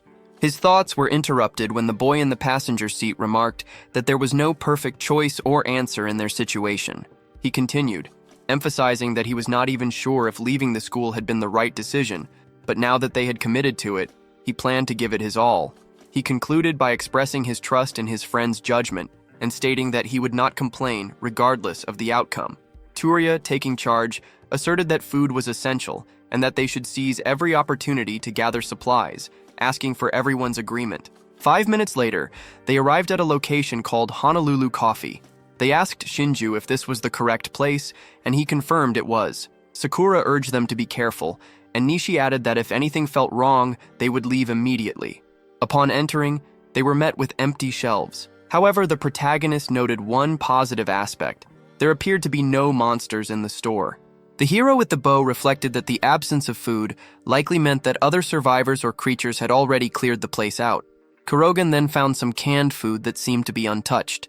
They decided to gather as many useful items as they could find. 15 minutes later, they had collected a good amount of supplies and bags, looking satisfied with their haul. Just then, Seiju heard a noise originating from behind a door. They opened it and asked if anyone was there, but found no one, only a cardboard box that appeared to contain bread. The boys stared at the box, both intrigued and confused. Shinju approached and confirmed that the contents were indeed bread, growing excited about the find. A concerned Rikuto asked him to wait. The irritated boy questioned what the problem was, emphasizing that he was the one who had found the supplies. The hero with the steel pipe countered, stating that something felt off about the situation. He continued, questioning if it wasn't strange that there was blood around the box, and if it didn't seem like something had happened there. Still irritated, the other boy asked what could have possibly occurred. The protagonist replied that he did not know, but drew attention to something written on the ground. Stating that he had a bad feeling, he warned that it would be better to stay away from the box. The boy in the gray vest, in a mocking and irritated tone, accused the other of saying this only so he could come back later in secret to take the box and claim the credit for himself. Nishi called his attention to this remark. Holding the box with both hands, the boy shouted that he had been the one to find it and that the box was his. Abruptly, a large red eye materialized and stared at Seiju, who became terrified. He dropped the box forcefully to the ground and screamed in horror. The girls in the car heard the scream and, frightened, wondered what was happening. At that moment, Sakura urged Kotone to duck down and hide. Monsters resembling giant lizards, carrying spears tipped with severed heads, appeared while making some kind of growling noise. Scared, the girls huddled together inside the vehicle. Meanwhile, a creature with a single eye and 9 tentacles attacked the boys inside the store. Rikuto charged at it with his steel pipe and landed a direct hit, while the boy in the vest watched with an irritated expression. The protagonist, panting and looking at the now broken box, concluded that the monster must be a mimic, reminding him of a creature he had previously only encountered in a game. Nishi then shouted, alerting him that something was happening outside. The hidden boys observed the fantastical beings standing still. Korrigan identified them as lizard men, who seemed to be investigating something. His friend noted that this was a bad development given their numbers. Seeing that they had not yet been spotted, the two decided to wait for the monsters to move on, recognizing that they could not handle 5 of them at once. Toyo expressed his concern for the girls' safety. One of the lizard men approached the car and shattered the window with its spear. Kotone screamed, and the boys, terrified, were at a loss for what to do now that the girls had been discovered. They decided to advance together. Seiju, however, was too terrified to move, so the other boys proceeded without him. As Kujo was being pulled from the car, she tried to reason with the monster, shouting that she was not appetizing. Outside the vehicle, the girls faced what they believed to be their imminent end, when suddenly, one of the monsters was struck down. Rikuto appeared with his steel pipe, bravely engaging the creatures. He shouted for Tachibana to take care of Sakura, instructing her to leave him behind and escape with Nishi if the situation worsened. Surrounded by 3 lizard men, the protagonist found himself cornered. Just then, an arrow struck one of the monsters, felling it. Tubia, still hidden, thought that if he were discovered, he would lose his tactical advantage, and a 1-on-3 fight would be overwhelming, just as his friend had predicted. The boy hero wondered if this would be his end, but as he fought, he refused to be defeated. A boy appeared on the roof of the store and began striking one of the monsters directly with rocks, surprising Rikuto. He continued to throw rocks with all his might, while Nishi fired his arrows. Another boy with platinum hair then appeared, taking down another creature with a pair of brass knuckles. Though he did not know these new allies, Kurogani seized the opportunity to finish off the remaining lizard men. With all of them defeated, the protagonist thanked one of the unknown boys for saving him. The girls, overjoyed to have found other survivors, ran toward them. Tubiya noticed that the boys were from the same school, identifiable by their uniforms. Remembering that the area was still dangerous, he urged everyone to leave quickly. The boy with green eyes then suggested they accompany them to a hideout. He deferred to the other boy, referring to him as senpai, who made a face indicating he was not entirely pleased with the idea. A relieved Nishi remarked that he thought their end had come. Rikuto stated that if one does not give up, luck can sometimes intervene. Tachibana then told everyone to get into the car. The boy who had been throwing rocks was surprised to learn that she could drive. 10 minutes passed, and the strangers introduced themselves. The red-haired boy stated his name was Aizu Tamada, and his friend was called Yamaka Takashi Senpai. He then pointed to what he called his secret base, a large hotel. Getting out of the car, the group of friends was shocked, wondering if what they were seeing was real. Aizu Tamada explained that it was a sensible place for a refuge, as there would not be many people around, which meant fewer phones from which monsters could emerge. The boy, noticing Tubiya's reaction, stepped forward and clarified that he and his friend did not have a strained relationship. The hero of the bow replied that he had not thought that. He then suggested that they exchange information. An irritated Seiju told them to do whatever they wanted. Confused, the two new boys seemed bothered by his attitude, but Nishi advised them not to mind him, explaining that he was just a little on edge. Tauta then stated there was not much to tell. He had been returning from school when he was attacked and, relying on his speed, had managed to stay ahead of the monsters. He explained, however, that he ended up surrounded, and that was when Yamaka appeared and saved him. The boy described his friend as being very strong, crediting him with finding the hotel and stating that he would not still be alive without him. It was then that the hero of the arrows realized he had heard about the boy with platinum hair before. Recalling the information, he affirmed his memory of Takashi being a hardcore delinquent, someone who made Takeda and his gang seem insignificant by comparison. His alleged crimes included significant violence, drug trafficking, connections with the Yakuza, and even murder. Lost in thought, he considered that the rumors now seemed untrue as he observed the genuine friendship Takashi shared with the green-eyed boy. Returning to the conversation, the green-eyed boy recounted that monsters were everywhere and that they had gone out in search of food, which is how they ended up encountering the group at the store. Rikujo then asked if they were the ones who had left the warning near the cardboard box, but they claimed to have no knowledge of what he was talking about. Embarrassed, the hero of the steel pipe told him to let it go. Tauta then stated that was the extent of their knowledge and asked if Nishi knew anything more. On their way into the hotel, the boy recounted the entire story from the beginning. The green-eyed boy was relieved to learn there were still people safe at the school. Full of hope, he asked if fixing Kurigani's phone would enable them to call for help, but a less optimistic Tuya admitted that the chances were slim. Interrupting the conversation, Rikujo got straight to the point and questioned what the two new boys planned to do next, adding that it was fine if they did not wish to join them. Sakura then commented with disappointment that, in her case, she had indeed been forced to go, which left the boys looking on, puzzled. Yamaoka announced that he would go with them, a decision that surprised his friend Tauta. He continued, stating that he would not hold anyone back, but would serve as a meat shield. Nishi replied that having him along would be very helpful. Takeshi then asked his friend what he wanted to do, saying it was fine if he preferred to go to the school. The boy responded that if Takeshi was going, he would go too, adding that he was also a man and needed to contribute. A happy Kurigani remarked to the hero of the arrows that it was a good thing they had stopped at the convenience store, and his friend agreed. Contradicting their optimism, Yamaoka then pointed out that their plan was very reckless. He explained that many people lived in the area, meaning the number of monsters would be much higher. Therefore, they needed a detailed entry plan to identify safe and dangerous zones, stressing that caution was mandatory. He continued, stating that protecting the key to their plan, Kuju, must be their top priority. She was surprised by this statement. The duo of heroes agreed that they had been hasty and did not want to jeopardize their mission by rushing. The platinum-haired boy then clarified that he would not handle the details of the main plan. He was merely a soldier, and they could use him as they saw fit. A brainstorming session then commenced to construct the final plan, with Sadu excluded and sitting in a corner. After the meeting, everyone returned to the car and made repeated trips. They focused solely on finding a safe route, and despite obstacles, they managed to overcome them by working together. After several days, they reached their final destination. Rikuto commented that if they had rushed, they would have ended up as monster food.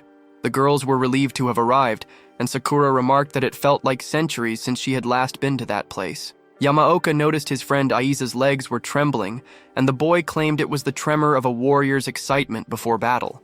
Everyone moved forward, while Sadhu lingered behind.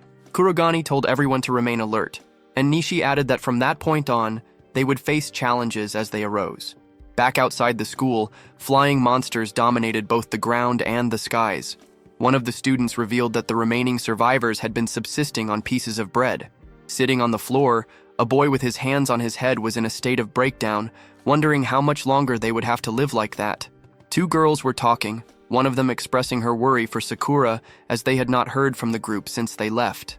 Enomoto, feeling hungry, approached the teacher, who was sitting and devouring an entire loaf of bread by himself. The girl pleaded, asking if it might be possible for him to share a little more, as everyone was extremely hungry. Irritated, the sensei slammed his weapon on the ground and ordered her to forget it. He stood up angrily and shouted that they did not comprehend how precious food was at that moment, telling the girl to be quiet and do as he commanded.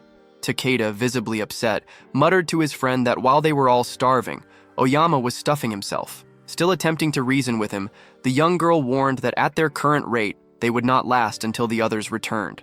The man retorted that the group had likely already been devoured by monsters.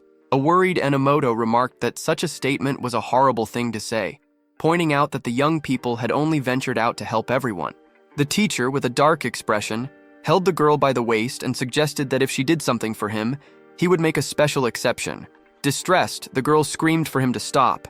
The man laughed, claiming he was just trying to lighten the mood, as the bullies observed the situation angrily. Meanwhile, as the survivors at the school approached their breaking point, a pile of bodies on the rooftop was being consumed by creatures. At the same time, Rikuto's group was navigating through an area that appeared to be devoid of threats. The hero with the steel pipe questioned what this could mean. Nishi responded, theorizing that there must be a large creature somewhere nearby. He explained that while there were many types of monsters in areas where a particularly powerful aberration was present, the number of smaller creatures tended to be lower, much like bosses in video games. Confused, the Arrow hero tried to understand why the monsters were identical to those in games, remarking that, thanks to this, naming them would not be a problem. Kurogane agreed with his friend, suggesting that someone must be aware of the names, and replied that there must be some kind of governing rule. Refocusing the group, Yamaoka stated that achieving their goal was the current priority. Sometime later, the group arrived on a floor filled with electronics, tools, and chemical products. Kuju ran toward the shelves in a state of extreme happiness, declaring her intention to live there, which made Takuchibana laugh. Dividing the tasks, Rikuto asked Aizu and Kotone to assist the tech-savvy girl, and both agreed without hesitation. Seku and Nishi were assigned to protect the three of them, while the hero with the steel pipe and the boy with platinum hair were tasked with patrolling the area. Admiring the available products, Akakura began to strategize how to modify the devices. Her friend, trying to understand, questioned what she was doing. She responded that she planned to replace the CPU of the broken phone with a component she had just found. Inhaling the scent of solder, the girl grew excited and asked Takuchibana if she felt the same, while Aizu seemed embarrassed by her behavior. On guard, the two boys kept watch. Kurogane walked through the eerily silent place, which unsettled him. It was then that he found a note stuck to a shelf, stating that intruders would be eliminated. This intrigued him, as he noticed it was the same handwriting as the warning on the floor of the first store. Suddenly, footsteps were heard, and an enormous creature that appeared to be made of stone, with a glowing light where its neck should be, approached. It announced that a heat source had been detected. Analyzing the monster, the hero concluded that it was a golem. Preparing to attack, the humanoid roared that an intruder had been identified and must be eliminated.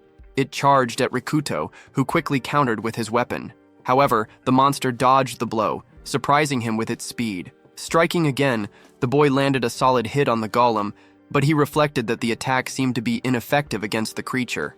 Just as Kurogane was about to be struck directly, Takeshi appeared and delivered a powerful punch to the stone being. The golem fell but quickly rose to its feet, growling. Frustrated, Yamoka believed that hitting its core would be the key to defeating it. Rikuto suggested that they cautiously search for a weak point. Taking the lead, the brass-knuckle hero instructed his friend to follow his commands, and he agreed. A hand-to-hand fight then began, with the boy with platinum hair dodging blows and landing multiple punches. Observing the combat, his partner admired the other boy's strength, wondering if his fighting style was a form of boxing. He reflected that even among professional fighters, it was rare to find someone with such power. His thoughts then turned to concern, as he noticed that the monster was resistant to this type of impact. The golem struck the head of the brass knuckle hero, causing him to start bleeding. This made his friend realize their situation was dire, as they were losing their advantage. Suddenly having a memory lapse, Kurogane finally understood the meaning of the note he had found earlier and shouted for Takeshi to retreat. Using all his strength, the boy struck the head of the stone being with his steel pipe. The monster shattered into pieces, leaving Yamoka puzzled about what had just transpired. The rest of the group came running, asking what was going on and whether the boys were all right. Nishi questioned what had happened to the pile of stones, and his friend replied that it had been a golem. Shocked, the hero of the arrows asked if Rikuto had been the one to defeat it. He confirmed that he had, remembering a game where the solution was located in the monster's head. An excited Tuya remarked that their adventure was becoming increasingly fantastic. Seiyu tried to downplay the victory by asking if it was just a small creature, but Takeshi denied this. He then praised the steel pipe hero, expressing his impression with the boy's ability to read movements and notice the letters on the monster's head using his kinetic vision. He concluded by stating that the boy was someone he could trust for assistance, and his friend thanked him. The green-eyed boy appeared and also praised his friend, saying he wanted Yamoka to trust him as well. Shinjiro displayed a look of irritation. The bow hero then suggested that with the enemy defeated, everyone could return to their tasks. Noticing the thoughtful expression on Kurogane's face, he asked what was wrong. His friend responded that the creature seemed too weak to be the area's boss. A large purple sphere then began to rush toward the group at high speed. Sakura, sensing danger, asked if a noise didn't sound like it was getting closer. The giant sphere suddenly appeared above an escalator, catching everyone off guard. Nishi wondered if it was another boulder, but the blonde girl, confused, stated that it made no sense, as they were inside a store. Just before Tachibana was hit, the steel pipe hero pushed her to safety. The sphere then revealed a large, glowing purple eye. Standing up, it transformed into a massive humanoid figure with the eye positioned in the middle of its chest.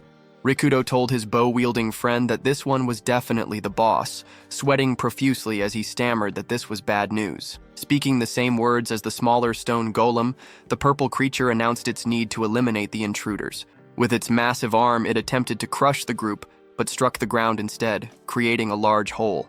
Due to the creature's size, the steel pipe hero noted that it would be very difficult to hit the letters on the golem's head. Tuya stepped forward and shouted for his friend to leave it to him. Then, firing his arrows, he attempted to hit the engraved letter on the stone. Without success, the boy realized he couldn't even scratch the surface, and a terrified Kuju questioned the fairness of the situation. Worryingly, the golem seemed to prepare to fire a purple energy beam. The blonde girl noticed what was about to happen, and the bow hero yelled for everyone to get out of the way. Kurogane, panicking, shouted for everyone to run. They all began to flee desperately, just as the monster released its power in the direction of what seemed to be the steel pipe hero. A large, blazing hole opened in the ground where the beam had struck. Fortunately, 4 of them managed to hide behind a wall, panting and terrified, while Rikuto stood shocked by the creature's immense power. Tachibana asked if Nishi was okay, but her friend, holding him, revealed that the attack had left him severely injured. The girl wondered about the well-being of her other friends. Rikuto, despite his own worry, stated that for now they needed to focus on what they could do. The boy suggested that everyone head to the underground parking lot, proposing that if the others were safe, they could meet them there. Seiju, however, disliked the idea. Irritated and afraid, he started yelling that there was no way to reach the stairs without the monster seeing them. Kurogane, however, agreed with him, stating there was no way to get there without leaving his injured friend behind, something he was absolutely unwilling to do. The creature continued its noisy approach. Confused, the others watched as the hero with the steel pipe took action. Leaving his hiding spot, he decided to confront the monster directly.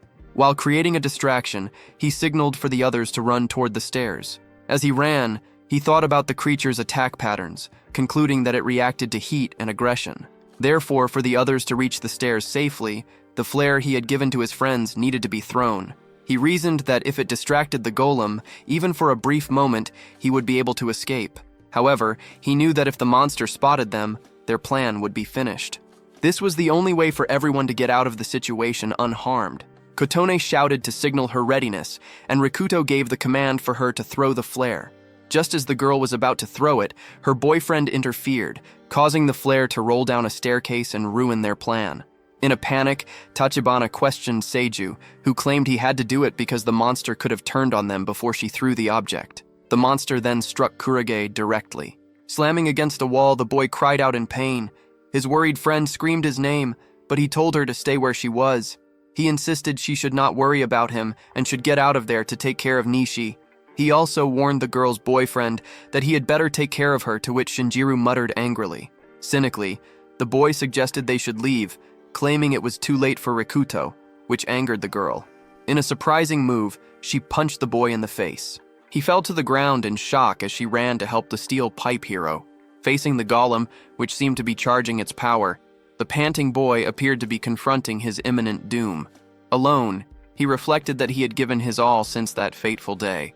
But in the end, he felt he could not do anything, and a memory of his late brother came to mind. He came to the conclusion that his brother had been right about him.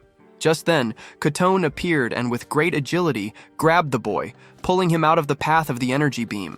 Dazed, he did not understand what was happening as the girl clung to him, and they fell to the ground together. He warned her that her actions had been very irresponsible. Grabbing his collar, she shouted, questioning how he could give up so easily. She continued, insisting that he was not that type of person. Confused, he asked how she could possibly know. Rikuto then remembered a time in his childhood when he had saved her from a group of boys and had kept fighting, no matter what. Standing up with his steel pipe in hand, he prepared to fight once more, realizing that, in the end, they were both still alive. An arrow suddenly struck the monster, which looked back to see the group reunited, including Mishi, who appeared to have recovered. The sight made Kurage and Tachibana happy. Aizu expressed his worry about having left them downstairs, but was glad they were okay, and Takeshi apologized for the delay. With that, everyone prepared for a massive counterattack. Tachibana and Rikuto stood before the monster. The boy attempted to strike his opponent with his weapon and succeeded. Mishi, accompanied by another man, watched the scene. The boy with the sword contemplated retreating, but was unsure if he should. A loud noise occurred, drawing the attention of everyone in the room. Someone was knocking on the door. They realized it was the small golems ascending from the lower floor. The noise intensified, frightening Sakura, who described it as a desperate situation. Mishi asked Rikuto what they should do, stating that if things continued this way, they were finished.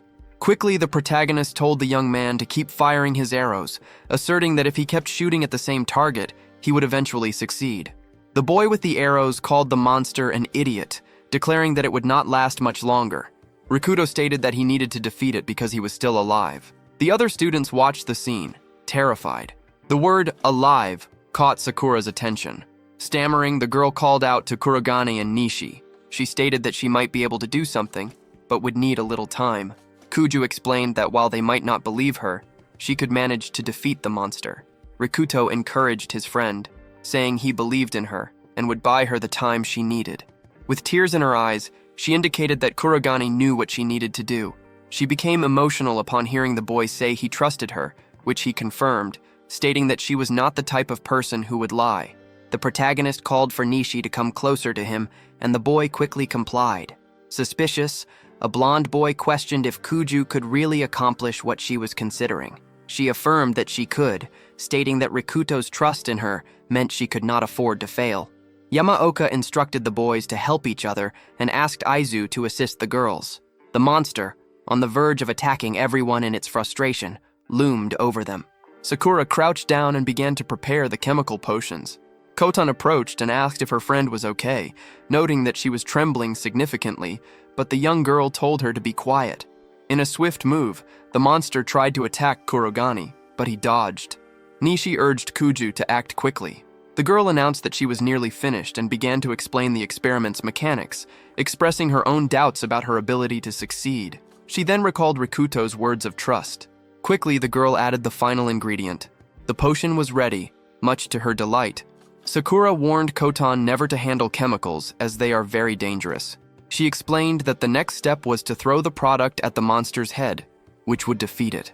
Tachibana questioned how they could possibly hit the monster's head, which sent Kuju into a state of desperation. The little girl called herself an idiot, realizing she had not considered that part of the plan. However, Aizu grabbed the product. The boy ran with it in hand, asking if all he needed to do was throw it at the monster's head. He mentioned being on the baseball team and expressed confidence in his ability to make the throw. Sakura urged him to be careful with the liquid, leaving everyone in a state of anxiety. The giant opponent approached with great speed. Nishi became frustrated as he watched the monster getting closer. Suddenly, an explosion occurred directly on the monster's head. A sword-wielding boy was startled, wondering if that was the extent of their plan. Aiz then arrived, running with the chemical product and apologizing for the delay. He announced that it was a special delivery directly from Kuju. In one swift motion, he hurled the vial toward the monster's head. Kotan asked her friend what she had added to the mixture. Kuju explained that it was just some chemical reactions, but then admitted she had added nitrate and sulfuric acid to glycerin, creating nitroglycerin. Before she could finish her explanation, a massive explosion erupted. Everyone nearby was thrown back by the force. Aiz watched, his eyes shining with amazement at the feat. As the smoke cleared, the monster remained standing, and everyone observed it. The baseball boy questioned Kuju about the explosion, and she explained the properties of nitroglycerin, comparing her invention to dynamite.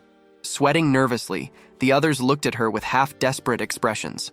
They scolded her, stating that she should have explained what the substance was beforehand.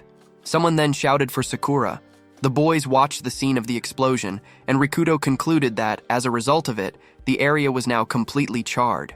Nishi declared that they had defeated the monster, but warned that Kuju's actions had been a bit reckless. She promised to be more careful in the future. The protagonist headed toward the door while being watched by his bow-wielding friend, who warned of potential danger if he opened it. However, upon opening the door, he discovered that all the smaller golems had been reduced to dust. Rikuto noted that he had not heard any banging on the door since the explosion. Nishi wondered if the monsters had exploded because their leader was defeated, and his friend, despite finding it illogical, believed that was the case. The protagonist went to Sakura and asked if she had managed to get the parts for the phone. The girl replied that she had only secured the bare minimum. He thanked her, saying that because of her, everyone had been saved, which made the girl emotional. The concerned bow-wielding boy stated that they should not remain in the area for long, and everyone decided to leave as quickly as possible. A kiss was attempted. Upon re-entering a room, Rikuto noticed that Seiju had tried to kiss Kotone, but she had slapped him. The ex-boyfriend tried to explain, claiming he had no choice, but the girl was furious. She stated her indifference to his excuses and expressed her hope that he would not come near her again. Nishi approached and asked what had happened between the two. A despondent Seiju left the room, walking past his friends, unable to believe what had just occurred. He screamed and ran up a nearby staircase. Realizing the danger, the bow-wielding boy shouted for him not to go too far, as there was still danger in the building. Ignoring him, Seiju kept running upstairs, his thoughts consumed by Kurogane. On the verge of a breakdown, the boy entered one of the rooms, pacing back and forth, consumed by the thought that Kotone belonged only to him and that everything was Rikuto's fault. He added that Rikuto should die, punctuating his thought by kicking several nearby boxes. Clearing the boxes from his path, Seiju discovered a coffin with a sword embedded in it. A note attached to the object warned that it was sealed and should not be touched, leaving the boy puzzled as to why such an item would be in a storage room. He examined the scene in its entirety, from the coffin and the blade to the warning note. In a reckless act, he removed the silver blade. A sound then began to emanate from within the coffin. The boy watched in shock as a skull appeared, emitting red lightning from its eyes. Desperate, he wondered what was happening as a skeletal hand moved swiftly toward him. Elsewhere, Nishi was searching for and calling out to Seiju, remarking that he had warned the boy about the dangers of venturing through the building alone. Someone then approached, catching his and his companion's attention. The two boys looked and realized it was the person they were looking for, asking if he had been there the entire time. Annoyed by the situation, the arrow-wielding boy scolded him, telling Kotone's ex that he should at least respond when they call his name. After the reprimand, the boy suggested they should all head back, as they had accomplished what they came to do. Nishi found it strange that the boy was in such a good mood. The white-haired man accompanying them wondered if he had been imagining things, as he had not noticed the boy's presence behind them at all. Later, everyone returned to the base. Sakura commented that the place already felt like her own home. In another area, someone was in front of a computer, celebrating an achievement. It was Kuju, and everyone was happy to see that she had managed to get the cell phone working. After working on both the device and a computer, the girl had finally established an online connection. The green-eyed boy remarked on the incredibility of her feat.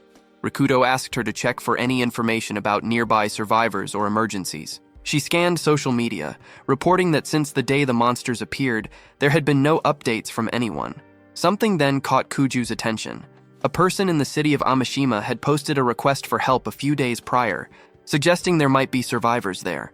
The protagonist noted that while the location was distant, it was not so far that they could not reach it. Kotone expressed that this was a glimmer of hope after several turbulent days. Seiju, who was nearby, overheard the entire conversation. He felt uneasy hearing their discussion, and a shadow was shown near him. Nishi stated that the next day, they would inform everyone at the school about their plan to go to Amishima to search for more survivors. Meanwhile, noises emanated from the school building, originating from one of the laboratories and growing louder. Owen was lying down as Ueyama attempted to attack her, with only their shadows visible. She pleaded to be released, while the man, holding a knife, told her it did not matter what she did, as nothing good would come of it. Terrifyingly, the man standing over the girl remarked on the beautiful sight he was seeing, adding that it was like heaven on earth. A flashback was then shown. Several bird-shaped monsters approached the school, descending upon the rooftop to eat the remains of the corpses that had been left there. Noises were heard, and someone asked about Ueyama. Two boys approached the teacher, questioning if he was trying to starve them. The other students noticed the rising tension and wondered what they should do. One of the boys shouted a demand for food to be brought out, and Ueyama responded that there was none. He was called a liar, and they accused him of hiding food. Takedo, holding a baseball bat, warned that if things continued this way, he could not be held responsible for his actions. Ueyama told the boys to forget it, declaring that he would not allow them to act in such a manner under any circumstances. As a teacher, he asserted, his decisions were absolute, and everyone needed to be quiet and obey him. Angry, one of the students punched the older man. He fell to the ground from the force of the blow as the argument over food continued. Ueyama remained silent, which the student stated was one of the things he hated most. Losing control, the boy continued to curse the teacher and attempted to strike him again. Blood then splattered across the room. The teacher had stabbed the aggressor in the abdomen with a knife. Screaming in pain, the boy was left paralyzed by the sudden and violent act. Takedo began to tremble with fear as the man advanced toward him. Without hesitation, the teacher continued to approach the other student, stating that unruly people like them required a more disciplined education before attempting to stab the blonde boy. More blood splattered across the room. Back in the present, Ueyama was shown carrying the girl from the room over his shoulder. He took her to a room where a group of people, some alive and others dead, were gathered, announcing his return. Mockingly, the man asked why the other students were cowering in the corner. In a terrifying display, the teacher threw the girl to the ground, declaring that she was back home. Still holding the knife, he remarked on the girl's exceptional beauty. He then approached a girl named Kasahara and informed her that she would be next. Terrified, the girl suggested that he could take Riko instead of her. Her friend became outraged upon realizing that Kasahara was offering her up.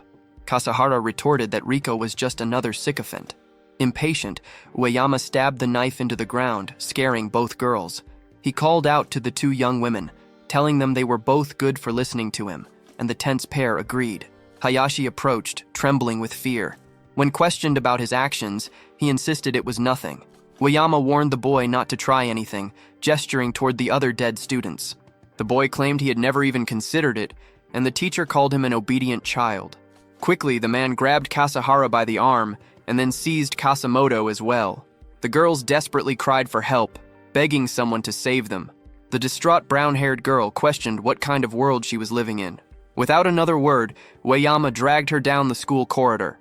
During the journey, she cursed the man. He slapped her, telling her she must address him as sensei. Grabbing the girl by her hair, the teacher stated that she was in need of some extra education. Still mocking her, he ridiculed her earlier question about the world, claiming it was a paradise, while the girl insisted it was hell. She continued her desperate screams, yelling that the world was trash and might as well end. As she was dragged along, the young woman wondered how she had never realized this before. Ueyama reached his destination and froze in front of the girl. Something had caught his attention, and he looked out a window. He He saw his car arriving and knew exactly what that meant. Rikuto's group had returned to the school. A young girl observing the scene noticed it was Kuraga and the others, celebrating that they would now survive and escape the teacher's threats. Ueyama turned pale, thinking it was impossible for the group to have survived, and was unsure of what to do.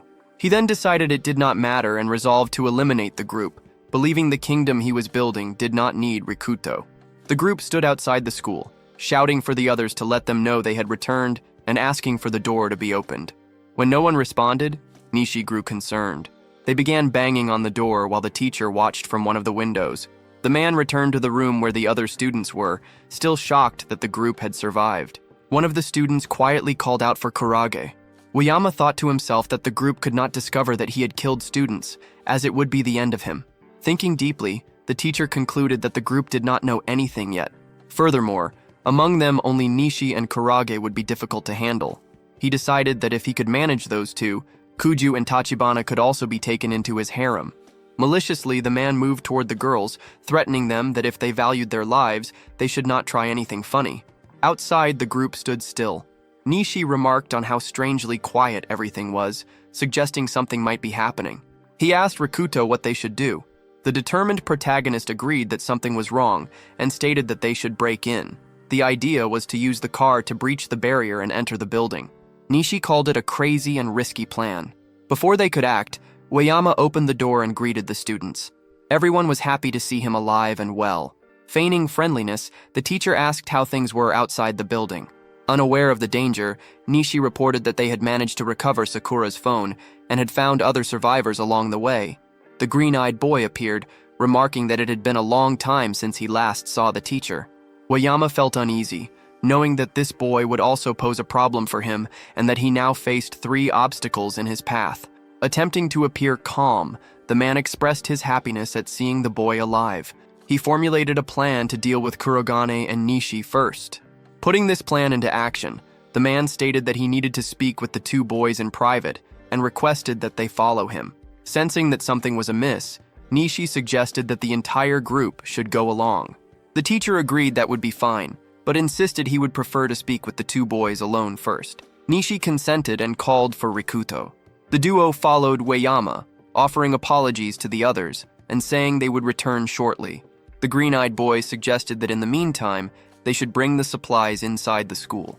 Pausing to think, Kotone realized that Seiju was not with them and wondered if he might have entered the building on his own. Meanwhile, Ueyama led the 2 boys deeper into the building. Nishi noticed something strange and questioned if they were not going too far. Feigning ignorance, the man assured them it was just around the corner and that they would arrive soon, all the while thinking that if he could get his hands on the boy's bow, victory would be his. Everyone continued walking until they arrived in a classroom, unsure of the reason. Nishi prompted him to start the conversation, while Ueyama fiddled with a fire extinguisher. Before anything else, the man discharged the device's contents toward the students. The 2 complained that their eyes were hurting as the man laughed. Unable to see properly, the teacher took advantage of the situation and rushed at the boys with a knife. Quickly, Rikuto defended himself with his bat, and a hand-to-hand fight between the 2 commenced. Kurogane commented that it was a good attempt, but that his suspicions never failed him. The protagonist stated that he had always known Ueyama's true nature. The man, confused, questioned how he could have known. He explained that he had seen blood on the teacher's shirt, and when he had last spoken with the man, the blood had not been there. Kurogane continued, saying that while he did not know what had transpired while they were gone, he was now certain the man had crossed a line. A scared Ueyama began to stutter. The student grabbed the man by his shirt, stating that one day he would be judged for his actions. Annoyed, the teacher tried to respond and quickly attempted to attack the boy. He threw a punch, but Rikuto defended himself and sent the man flying across the room. Meanwhile, the bird-like creatures remained on the school's rooftop. Seiju entered the location and observed the scene of bodies being eaten. He remarked that this was exactly what he needed. Without hesitation, he gave an order for things to begin definitively. Inside the school, Tachibana and Sakura entered a room and found the girls tied up, immediately starting to untie them. Everyone was overjoyed to be freed from their restraints. Kotone asked if these people were the only survivors. Kuju felt a wave of sadness seeing the state many of her friends were in. Although freed, everyone expressed that they had lived through a nightmare. Tachibana also began to cry at the sight of the situation, lamenting that this had to happen just when they had seen a glimmer of hope. She saw the bodies on the ground and declared that it was all too cruel. The boys threw the now tied-up teacher onto the ground and demanded to know how he could do such a thing. An outraged Nishi stated that the teacher should not have done that and should have instead helped the other students.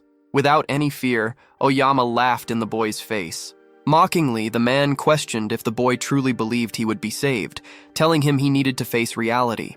He asserted that the world was no longer the same, that hope was non-existent, and that everyone would eventually die, eaten by monsters.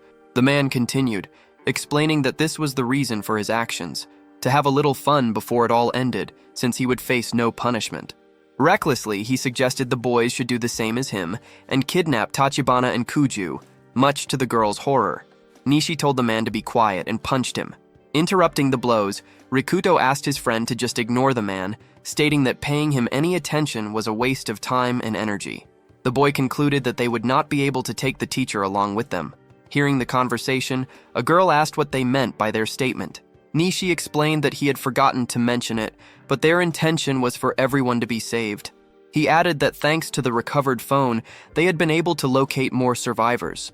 The other students felt a surge of hope, calling them their ray of light. Oyama became desperate upon hearing these words. Panicking, the teacher began to plead for forgiveness and begged not to be left behind, continuing to claim he regretted his actions. Koten called him audacious for thinking he would be saved after everything he had done. Rikuto stated that they would decide the teacher's fate later, as they needed to focus on other matters for the time being. Nishi ultimately agreed with this decision. Suddenly, a blue light appeared outside the building, surprising everyone. The boys were shocked and did not understand what was happening. At that moment, they looked out the window. Numerous blue beams of light appeared as birds flew and monsters overran the area. These creatures had faces resembling lizards, goats, and other animals. Nishi questioned what it could be, wondering if the enemies were emerging from the lights. Rikuto confirmed that it was the same phenomenon as before. Sakura wondered how this was possible, given that no one else had a cell phone. The protagonist ordered everyone to get ready. Nishi was frightened, pointing out that the number of monsters was continuously growing. Kotan asked what she should do. The birds that had been feeding on the corpses began to enter the building, shattering the windows. Everyone panicked at the horrifying scene and tried to defend themselves as best they could. They urged the green-eyed boy to quickly get the people out of there and run. Rikuto declared that he would not die there and defended himself with his bat, managing to strike one of the birds with great force. Dozens of monsters appeared on the ground in front of the school. Inside the building, Takeshi and the others were fighting them to clear a path. A man asked Aizu where the others were, noticing he was alone. The boy apologized, explaining that they had been separated somewhere. As he was still apologizing, a goblin appeared at the window to attack him, but Nishi acted faster, shooting it with an arrow and telling him to focus on his own survival. One of the winged monsters appeared, seemingly to attack the girls, but it bypassed Tachibana and headed directly for Sakura. Frightened, Sakura froze, but Rikuto intervened, striking the monster before it could do anything. He asked if she was okay, and she shyly confirmed that she was. The girl at the top of the stairs wondered if the monster had intentionally ignored her. Nishi, worried, asked his friend what they should do as the ground floor was infested with monsters. Looking down and seeing the creatures climbing, he remarked that at their current rate, they would not make it. The boy reasoned that if there was no way down, they should go up. He then shouted for everyone to run to the roof. The archer questioned if they were back at square one. Running up the stairs, Kurogane told everyone not to split up and that they would survive together, and they all agreed. Later, Hayashi was running from a giant spider, screaming his desire not to die. Looking back, he felt that this was the end for him, but that he did not want it to end there. Suddenly, a screen appeared before him, stating that his role was a hero, and asking if he would accept the adventure, with options for yes or no below. The boy heard a voice in his head, unable to understand how he could be a hero. Shortly after, another message announced that the evil-slaying sword was being generated. Seeing the spider attacking him, he grabbed the sword and sliced the creature in half. The girls arrived shortly after and found him. He wondered if this was his true power. Sakura celebrated behind him, and the others began to praise him, which made him feel embarrassed. Rikuto and Nishi arrived shortly after, also praising and celebrating with him. He thanked everyone, declaring that he could now protect them. However, This was all an illusion. In reality, Hayashi was in the spider's mouth, being devoured while repeating the same triumphant words. On another floor, one of the girls was being grabbed by a monster and cried out for help from her friend. The friend replied that they were not friends and wished for her to perish. Shortly after, another monster appeared behind the second girl and attacked her before she could notice. The first girl, witnessing this, wondered what kind of world this had become. In the bathrooms, the teacher was tied up in one of the stalls, thinking that he wanted to live and needed to survive to build his paradise. Inamoto opened the door, announcing that she had found him. He was startled to see her. She remarked that even tied up, he had managed to get there, and that ending him was as difficult as killing a cockroach. She then asked if he had any dream he wished to fulfill, which confused the man. The girl shared that her dream had been to find a true friend, get married, and build a happy family. Holding a knife, she informed Ueyama that she had wanted to include him in her dream, but she no longer could because he had taken that from her and corrupted her. Terrified, the teacher began to beg for his life. The man pleaded for forgiveness, stating he would take responsibility as she lunged at him. She slashed his chest, causing him to fall. Smiling, the girl affirmed that he would indeed take responsibility, not just for her, but for the entire class. He was left on his own, surrounded by ghostly apparitions telling him they would bring about his end. On the floor, the teacher begged to be spared, but was attacked again by the girl. Crying, she stated that with this, he had at least partially paid for his actions, and that nothing else mattered. However, she failed to notice a monster appearing behind her. Rikuto spotted the rooftop door and alerted everyone. Nishi asked what their plan was once they were up there, and the boy responded that they would figure it out upon their arrival. Opening the door, they found Seiju, who announced that he had been waiting for them. Everyone was happy to see him, and the archer asked if he was okay. He remarked that all the actors were now gathered, but that he had been specifically waiting for Kurogane. The boy thanked everyone for reaching the rooftop and for escorting Kotone. A confused Nishi questioned the comment about an escort and asked if he had hit his head, but his friend sensed that something was wrong. Smiling, Seiju commented that they were being cold. With a monster appearing behind him, he declared that he had been on their side all along. Sakura, upon seeing the monster, began screaming, asking what it was. Rikuto identified the monster as a type of lich. His friend responded that such creatures were common in fantasy and questioned why it was with the student. Seiju overheard the conversation and replied that the monster was an ally.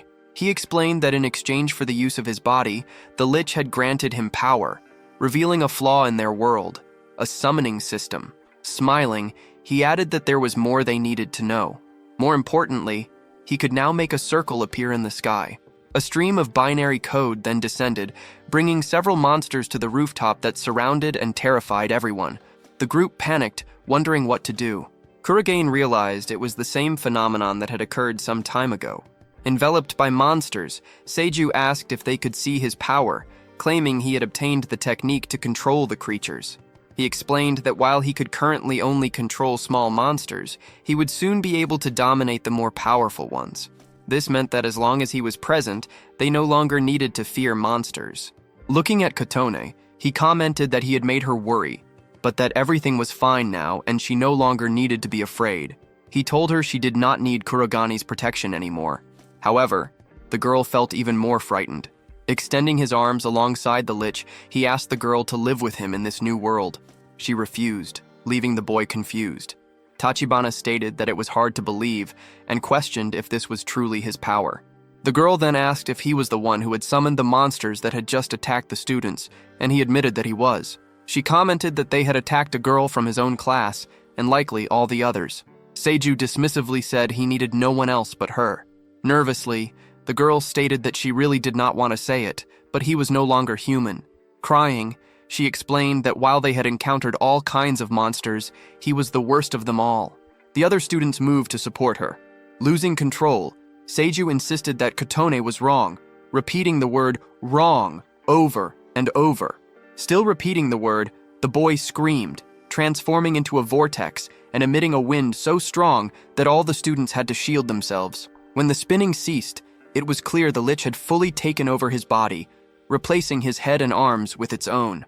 It screamed at the girl, accusing her of preferring Kurogane and declaring that she should have been his, before yelling that he did not need her after all. It then commanded the monsters to attack. Rikuto grabbed his steel pipe and ordered Kuju and Tachibana to stay back. He managed to block one of the attacks, but the girl, worried as she watched him, did not notice the monster behind her until Sakura warned her. The boy rushed toward them to stop the attack and succeeded, but his pipe was dented by the force of the impact.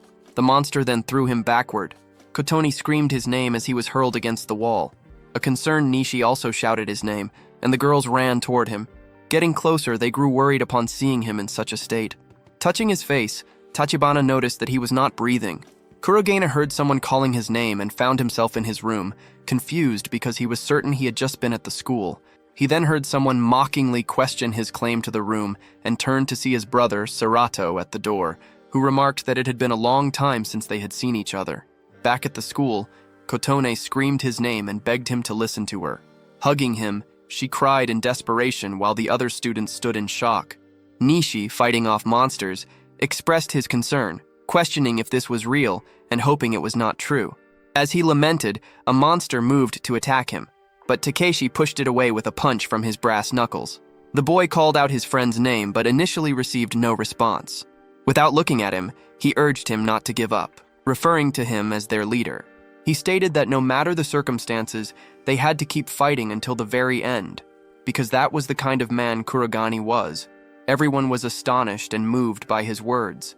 Nishi affirmed that he was right, reflecting that Rikuto had always been that way.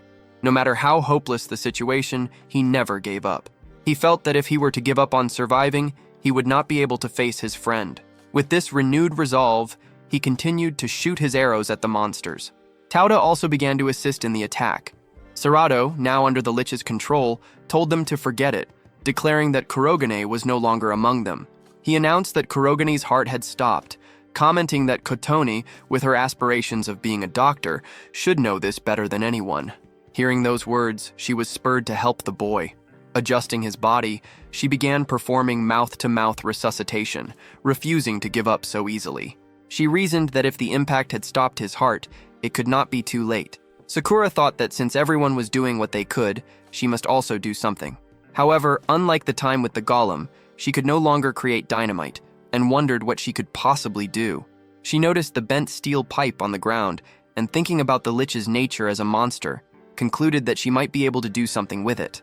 Lacking any scientific evidence, she was not sure if it would work. Holding the object, she hopefully commented to herself that there was nothing left to do but try. Seiju, observing everyone, questioned what was so special about Rikuto. Hitting him with an arrow, Nishi responded that they liked him and valued him. Tauda told Seiju that his jealousy was not a good look. Irritated, the Lich declared that it would send them all to join Rikuto, and the monster charged toward them. In the room, Kurogane's brother stepped on him, remarking that he got what he deserved. The boy turned his face to look at him. Pressing harder on his head, Serato told him not to look at him in that way, as he was already dead. He reminded Kurogane of the lessons he had taught him since they were children, that his existence had no meaning, and that he was incapable of doing anything. While beating him, he stated that no one wanted him, no one loved him, and that he was a worthless loser who should just lie down and die. As he was beaten, Rikuto thought that the man was right. He had no value, no meaning. He felt he should stand up and try his best, but in the end, he did nothing. He had heard it all before and was exhausted, having once again reverted to being someone without thoughts or emotions. Amid his thoughts, he heard his name being called more than once and a girl grabbed his arm. It was Tachibana, who told him not to go back to being alone because everyone was waiting for him. He saw a vision of their friends, happy and in casual clothes. Still smiling, she asked her friend to return, her eyes filling with tears. In the room, the boy grabbed his brother's foot just before he could kick him again. He reflected that, for a long time, he might have considered staying there until the end, but not anymore. Now he had a place to return to. An irritated Serato punched him, but Rikuto fought back. Apologizing, he stated that no matter what Serato claimed, he was alive. He then punched Serato in the face, causing it to shatter into pieces. Serato commented that it was impossible, questioning how Rikuto could have done it. Kurogane declared that he would keep trying for as long as he lived, watching as the broken pieces of his brother's face fell before his eyes. Rikuto thought that this nightmare would finally cease to torment him. He now felt he could return to those who awaited him.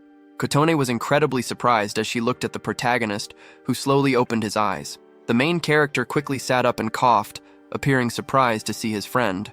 Kotone clarified that she had believed her efforts were futile. Rikuto smiled and explained that thanks to her, he was able to find his way back. He recounted that while wandering alone in the darkness, he had heard her voice, which had motivated him to move forward. The protagonist happily expressed his gratitude. Shyly, Kotone raised her fists and exclaimed that he was welcome, though she inwardly thought that she did not understand what he was talking about. For the first time in a long while, the main character smiled. Sakura jumped with happiness, exclaiming that Rikuto had finally awakened, but she insisted that tearful greetings would have to wait. Sakura then handed him a pipe and instructed him to take it. Rikuto looked at the object in surprise. Sakura confidently explained that she had enhanced his favorite pipe using a silver mirror reaction. She then theorized that the monsters were like something from a book. She recalled a game she had played long ago that featured a skeleton boss. This particular boss could not be defeated with a regular weapon and was only vulnerable to silver. She admitted, however, that this was just how it worked in the game, and she had no idea if it would be effective in reality. The protagonist disagreed, stating with certainty that it would work. He thanked her, exclaiming that Sakura was, as always, dependable. He then ran headlong into the battle. Kotone smiled and wished him luck, asking him to be careful. His comrades looked on in surprise as Rikuto ran. Tuiya joyfully exclaimed that he had thought the protagonist was dead, which had caused him to worry. An enraged Seiju called out to the protagonist. The main character quickly ran toward the enemy, shouting that they could talk after the battle was over. He explained that they now had a chance to defeat the creature, but to do so, they needed him to provide cover. Tuiya looked in amazement at the weapon in the main character's hand. He confidently raised his bow, recognizing the opportunity. He shot the monster in the head, yelling that it would be done. The protagonist looked in fear as the monster leaped toward him. Numerous rocks then pelted the creature, causing it to scream. Tauda, picking up a stone, declared that he would not let them lay a finger on Rikuto. The protagonist smiled and offered his thanks. Seiju turned to the main character with fury, pointing his long tail in his direction. Rikuto instantly jumped up, raising his new weapon. He asked Seiju for forgiveness before piercing his chest with the pipe. Seiju screamed in pain as blood gushed from the wound, yelling that he did not want to die. Kotone looked at him, filled with a great sense of fear as Seiju's body began to dissolve. She instantly burst into tears, pressing a fist to her chest and expressing her deep sorrow. Tuiya quickly surveyed the area and yelled out, questioning if all the monsters had disappeared right after Seiju's defeat. They had, in fact, literally vanished into thin air, leaving him to wonder how such a thing was possible. Takeshi sternly replied, theorizing that it was the same situation as with the giant golems. If the boss is eliminated, then its subordinates perish as well. Teuta looked at his comrade in surprise and exclaimed in understanding. The protagonist let out a tired sigh as he lay on the ground. He remarked that fighting so desperately for his life made him feel especially good about being alive. His friends jumped for joy, celebrating their victory over their opponents. And so, the day of their departure arrived. Tuiya confirmed that the water and food supplies were all accounted for, meaning they could finally leave the school grounds. He looked up, noting a strange feeling. The protagonist replied that this was not surprising, as they had a significant connection to the place. He reflected that perhaps they had not done enough, or that there might have been another path that could have saved everyone. He concluded, however, that there was no point in dwelling on such thoughts. Their focus needed to be on taking care of those who were still alive. Tuiya smiled joyfully, agreeing that his comrade was right. Sakura looked at Takeshi with a loving gaze, while Tuda confidently exclaimed that they had no choice but to move forward. The main character raised his hand and announced that their next destination was Amashima City. Rikuto and the others set off for the survivors' stronghold, with hope burning in their hearts that they could finally find a safe haven. A powerful enemy, however, awaited them. Meanwhile, numerous Gargans lay dead on the ground. The hunter, Fuyusa Ginko, stood among the fallen enemies. She quickly attached a letter to a pipe with her sword, which stated that the creature's nest was in this area, and warned not to look them in the eye, advising the use of a mirror instead. She then rode her motorcycle forward, accelerating to a high speed along the highway. Several days had passed since the group left the school and headed toward Amashima. Along the way, they had encountered various monsters, discovering that not all of them were aggressive towards humans. The protagonist was sitting in the car with a map in his hands. Tuya asked with interest about their current location. The main character pointed to the map, replying that based on its information, they were at a specific point. Tuiya happily noted their rapid progress and that they had sufficient fuel. Rikuto then observed that his comrade seemed restless. Tuiya replied that he was thinking about many different things, prompting the protagonist to inquire about what was on his mind. Tuiya asked if the main character recalled his earlier mention of his little sister. The main character affirmed that he did remember. Tuiya then explained that due to family circumstances, he and his sister had been separated during their childhood. Fortunately, his sister lived near their destination. He expressed his hope that she had been able to evacuate successfully, but admitted that considering the current state of the world, his hope was dwindling. Kotone looked with concern at Tuiya, who was sadly gazing out the window. The protagonist closed the map and told his friend not to worry, expressing his certainty that she was fine. A confused Tuiya asked what made him so confident. The main character smiled and pointed out that since she was his sister, it meant she was just as strong as Tuiya. He reasoned that since a fool like Tuiya had managed to survive longer than many others, there was no point in worrying about it at that moment. Tuiya added with some irritation that he was hearing this from another fool, but conceded that his friend was right. There was no use in thinking about it now. Smiling confidently, Tuiya leaned his hands on the seats and declared that their first priority was to get to Amashima, a sentiment his comrades laughingly agreed with. Suddenly, Takeshi looked out the rear window of the car. He yelled tensely that his comrades could talk later, as an enemy was approaching them. The others screamed in fear, questioning what was happening. Tuiya stuck his head out the window and saw an enormous wyvern flying across the sky. The creature roared with fury, causing his comrades to scream in terror. A frightened Tuiya questioned what kind of flying lizard it was. Sakura exclaimed with great fear that it was a huge wyvern flying directly toward them. Tuiya turned his head and urged Kotone to drive faster. She agreed and instantly pressed down on the gas pedal. Kotone quickly turned the steering wheel, instructing her comrades to hold on tight as the car spun to the side at great speed. The wyvern adjusted its course in the air and continued its pursuit of the car, raising its wings to fly faster. Tuiya pulled his head out of the car again, shouting that the wyvern had also increased its speed.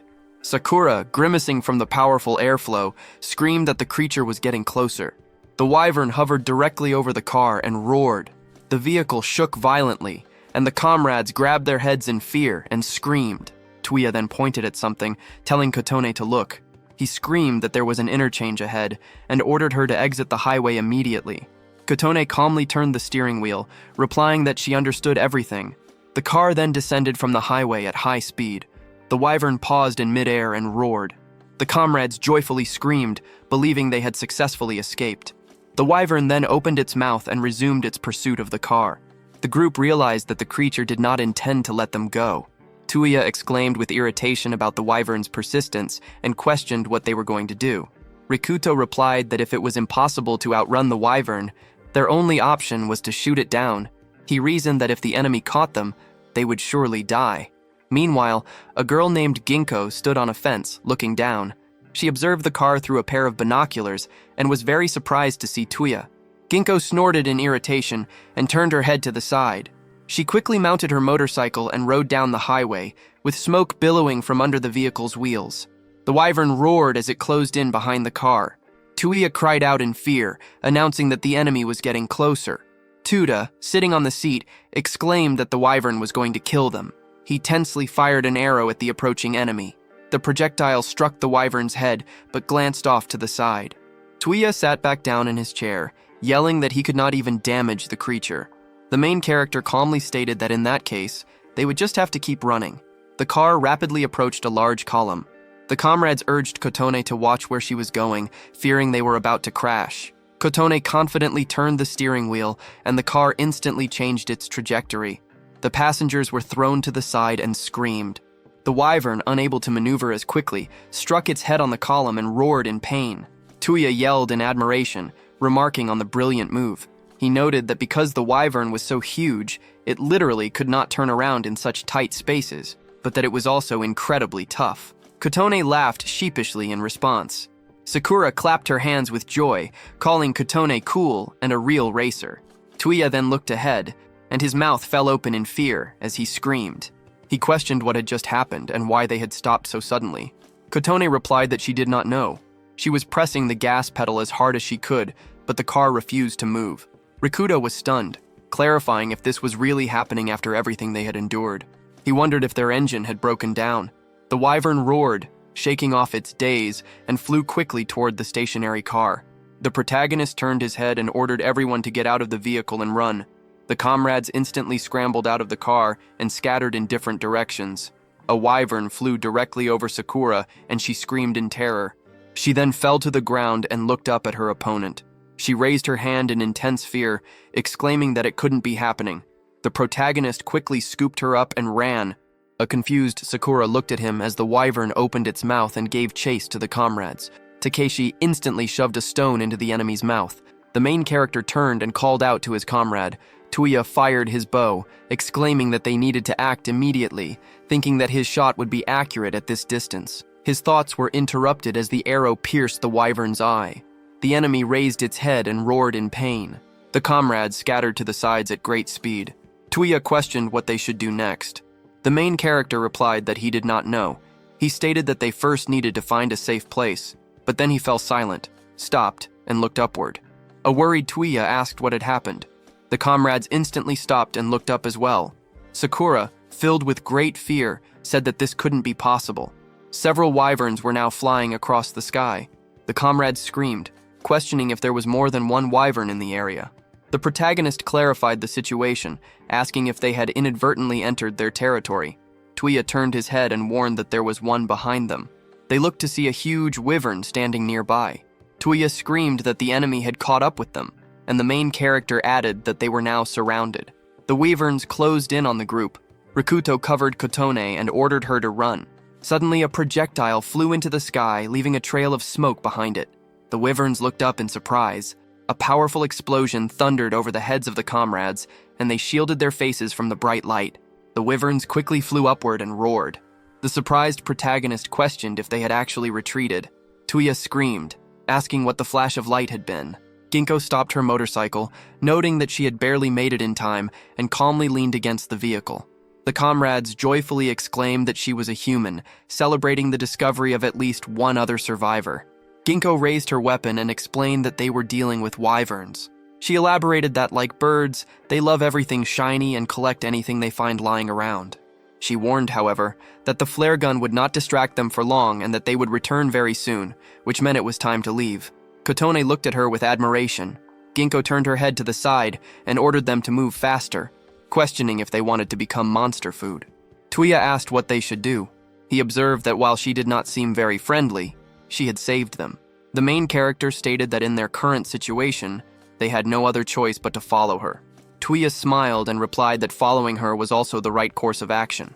Ginkgo snorted in irritation, and her new comrades quickly ran after her.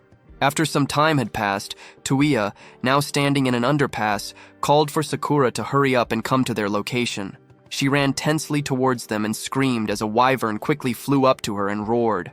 Sakura exclaimed in fear that she would not make it and that she was not capable of outrunning it.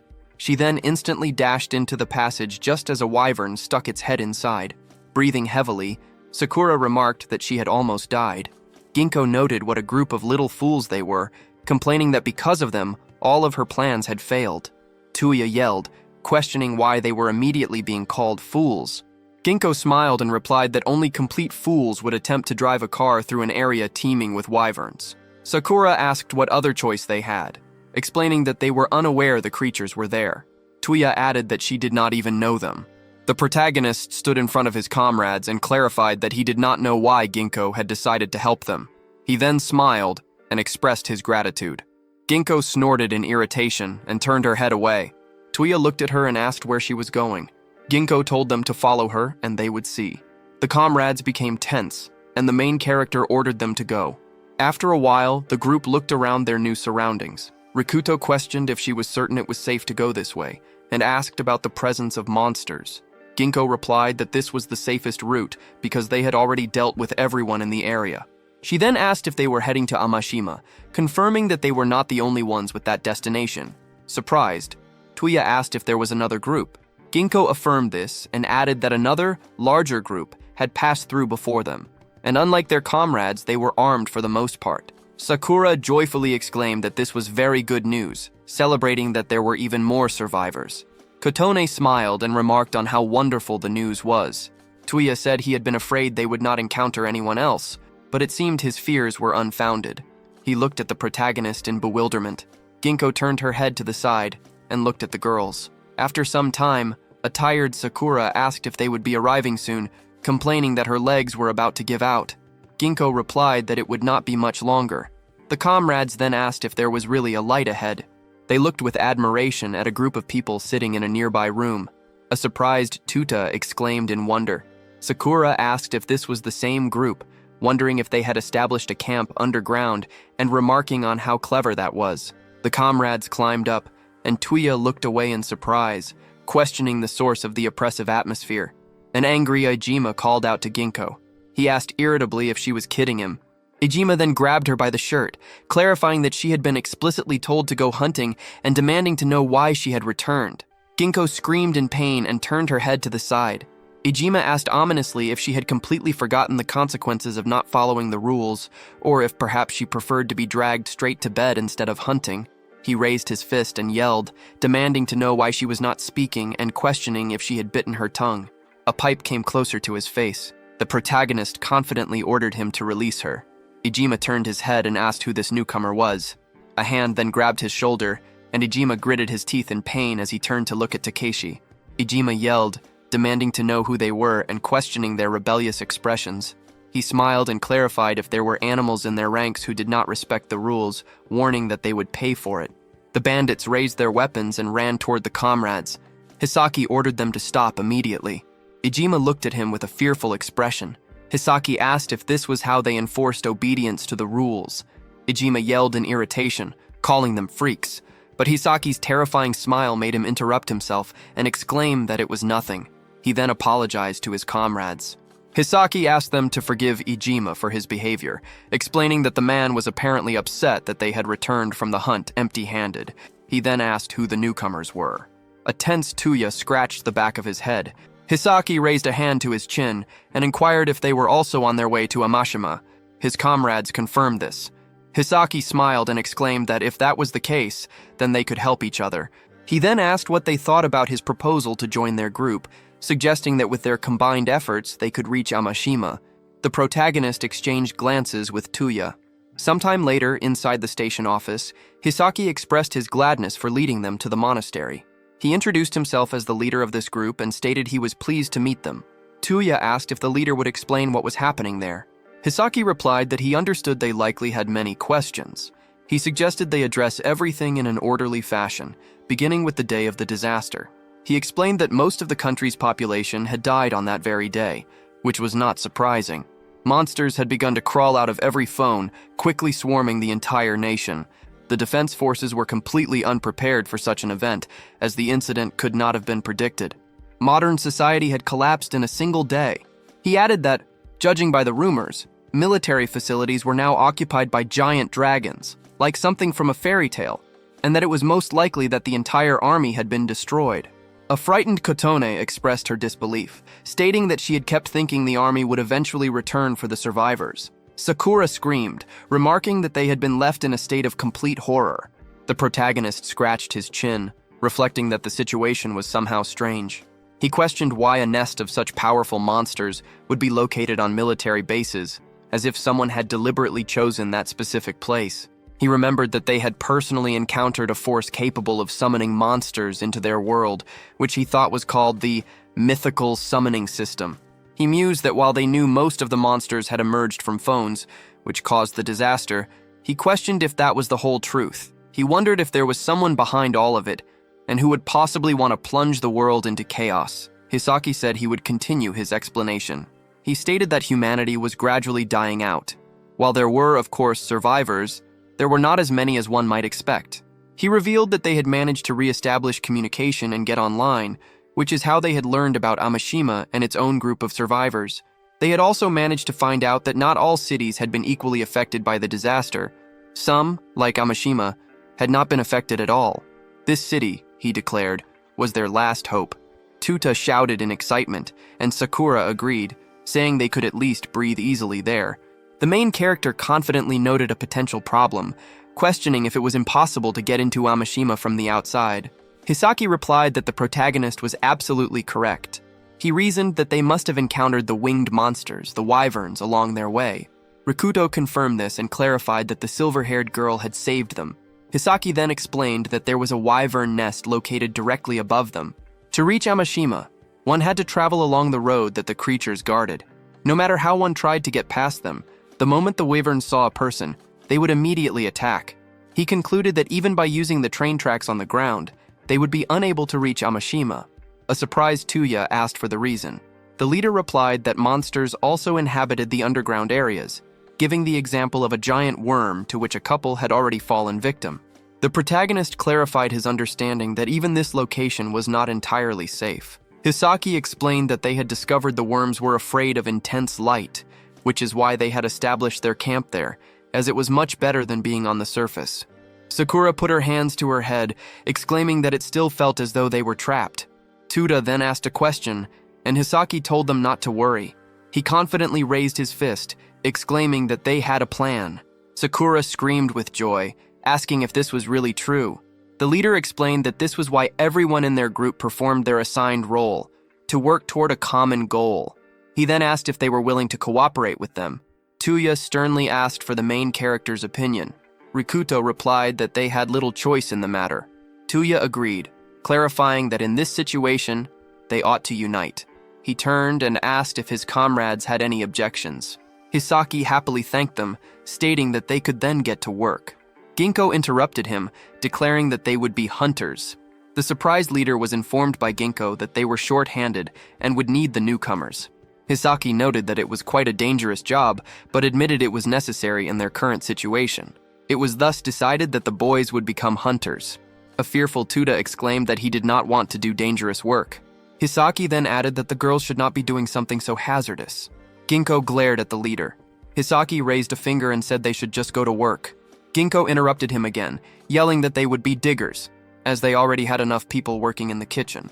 The leader pointed out that being a digger was a rather difficult job, but he agreed they should not be allowed in the kitchen either, so they could work as diggers. Sakura and Kotone were stunned by this decision. An irritated Sakura questioned if he really meant they would be working in the ground, remarking that a kitchen job would have been very easy and questioning if they would be able to handle the new task. Ginkgo ordered the boys to follow her, stating they would immediately embark on their first mission. Tuya agreed and asked for her name, which she smilingly provided. Tuya then asked what their job entailed. Ginkgo clarified that it was hunting, questioning what else it could be. She explained that because of them, she had lost her prey, so they would all work together to make up for the lost catch. Kotone tensely called out to Rikuto. The protagonist assured her that they would definitely return alive. Kotone agreed and asked him to be careful. Ginkgo calmly asked if they were finished talking and ordered them to follow her, and the comrades agreed. The group resolutely prepared for the hunt. After some time in Minamiyaza, a city neighboring Amashima, a nest of wyverns had formed, forcing the people to hide underground. However, there were problems there as well. A man called out to his comrade, asking if they should slow down a bit, as they had women and children with them. The comrade called him a fool, questioning if the man wanted the monster to catch up with them. He stated that the last thing they needed was to run into that freak. The people screamed as the man asked if they were experiencing an earthquake. The worm instantly crashed through the ceiling, and the man screamed in horror. The Minamiyaza-Amashima line had become home to an underground worm. At the same time, Ijima noted the horror that existed both underground and on the surface. He explained they had no choice but to barricade themselves in the station, and then Hisaki had come up with the idea to revive the place. A confused Tuya asked what he meant by revive. Ijima grinned ominously, explaining that they could simply kill the worm with a train and travel straight to Amashima. Luckily, they had managed to find a train at the nearest station, though it was buried under rocks and was in definite need of repairs. For the time being, they were trying to dig it out. A tense Tuda imagined the girls, noting that this must be what the excavators were doing, and wondered if everything would be okay with them. Ginkgo looked down thoughtfully. The protagonist turned his head and noticed her. Ijima ominously clarified that while they were attempting to dig out the train, the others were going hunting. Tuya asked if hunters were people who acquired supplies by venturing to the surface. Ijima laughed terrifyingly and confirmed that this was true, remarking that Tuya was a smart guy for having understood everything so quickly. He explained that they were an elite unit and that the lives of all the inhabitants depended on their results, so they were not to be taken lightly. A terrified Tuda screamed. noting that hunting sounded very scary. Tuya questioned if these words were not meant to be inspiring. Rikuto replied that they were not particularly so, but he acknowledged they did not have much of a choice. He reasoned that it was beneficial for them to work with the group to get into Amashima, so they would do what was asked of them. Tuya clarified his agreement, stating that apparently they had to. They were just doing their job, and it was not their place as newcomers to judge them. The protagonist scratched his chin, looked down, and added that the situation was still somehow strange, questioning why the others were so happy. Tuya asked if it was not obvious, suggesting it was because they were returning to the surface. The main character noted that this was precisely the issue. They were heading to the surface, directly into a wyvern nest. A person could meet their death there at any moment, yet the others seemed indifferent and eager to fight, although it would be more logical to impose such a dangerous activity on someone else. Tuya thought for a moment, recalling that back at the school, there had been whole arguments about who would go check the lower floors. He wondered if this group's attitude was all thanks to Hizaki, whom he perceived as a charismatic leader. The main character turned his head and added that something else was bothering him. He questioned why, if the monster blocking their passage to Amashima was a worm, they were so focused on the wyverns. Ijima interrupted him, yelling and asking what they were talking about, announcing that they had already reached the station. Tuya sternly remarked that it looked like they had no other option. Ijima headed forward, with his comrades staying behind as they climbed the stairs. At the top, Ijima turned and said they had finally reached the exit. He sternly raised his weapon and ordered everyone to listen. The plan, he explained, was very simple. They would use a flare to distract the flying monsters and then take everything in sight. That was the entirety of the hunter's job. However, he warned, they did not have many flares and could not afford to waste them. Ijima grinned ominously, asking how they were supposed to know the location and number of the freaks. The main character asked what Ijima was hinting at. Ijima then announced that the newcomers would go on reconnaissance. He stated that since they were supposedly allies now, they had to prove their worth. He questioned if they would rather give up and admit they were useless pieces of trash. The comrades became very angry at this. Tuya sternly asked what they should do, remarking that Rikuto had been right about this group after all, and that they would eventually become food for the wyverns. The protagonist looked down thoughtfully and covered his mouth with his hand. He confidently began to speak, but Ginkgo interrupted him, stating that she would go on reconnaissance and questioning if they had any objections. The main character looked at her in surprise. An irritated Ijima asked why she was so attached to them, claiming she was being too kind. Ginkgo replied that it was not a matter of kindness. Scouting was a responsible role, and if the newcomers ruined everything, they would put everyone else at risk. She declared that she did not want to die because of them. Rikuto confidently stated that in that case he would go too. Ginkgo calmly asked if he was deaf, repeating that the newcomers would only get in the way. She sighed mockingly and questioned if he was trying to play the noble knight.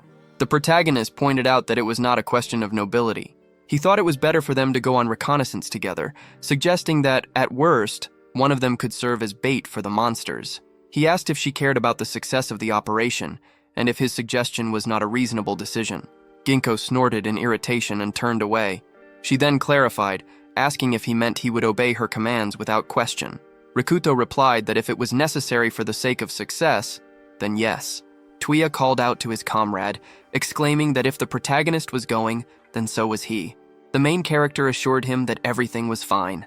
Asking his comrades to wait for him there, Rikuto smiled and clarified that he had no intention of becoming monster food and would definitely return alive. Ginkgo came upstairs remarking that there should be less talk and more action. 15 minutes had passed since their reconnaissance mission began. She knelt down, wondering if it was safe for them to remain in the narrow alley, reasoning that at least the wyverns would not be able to get through. The protagonist looked at her in surprise and asked what she was doing. Ginkgo let out a tired sigh, explaining that the mandrake was essentially a plant-like monster. She warned that if the main character tried to pull it out, it would emit a loud scream, and those who were too close could die from its cry. Rikuto remembered something, stating that he recalled a mandrake being shown in a movie once. Ginkgo used a knife to write on the ground, warning them not to pull it out. The protagonist was stunned, realizing she was writing a warning on the ground. He then paused as he remembered the previous warnings, understanding they had been left by Ginkgo. She stood up and pointed out that the main character knew nothing about this world, questioning why he had even volunteered for the mission.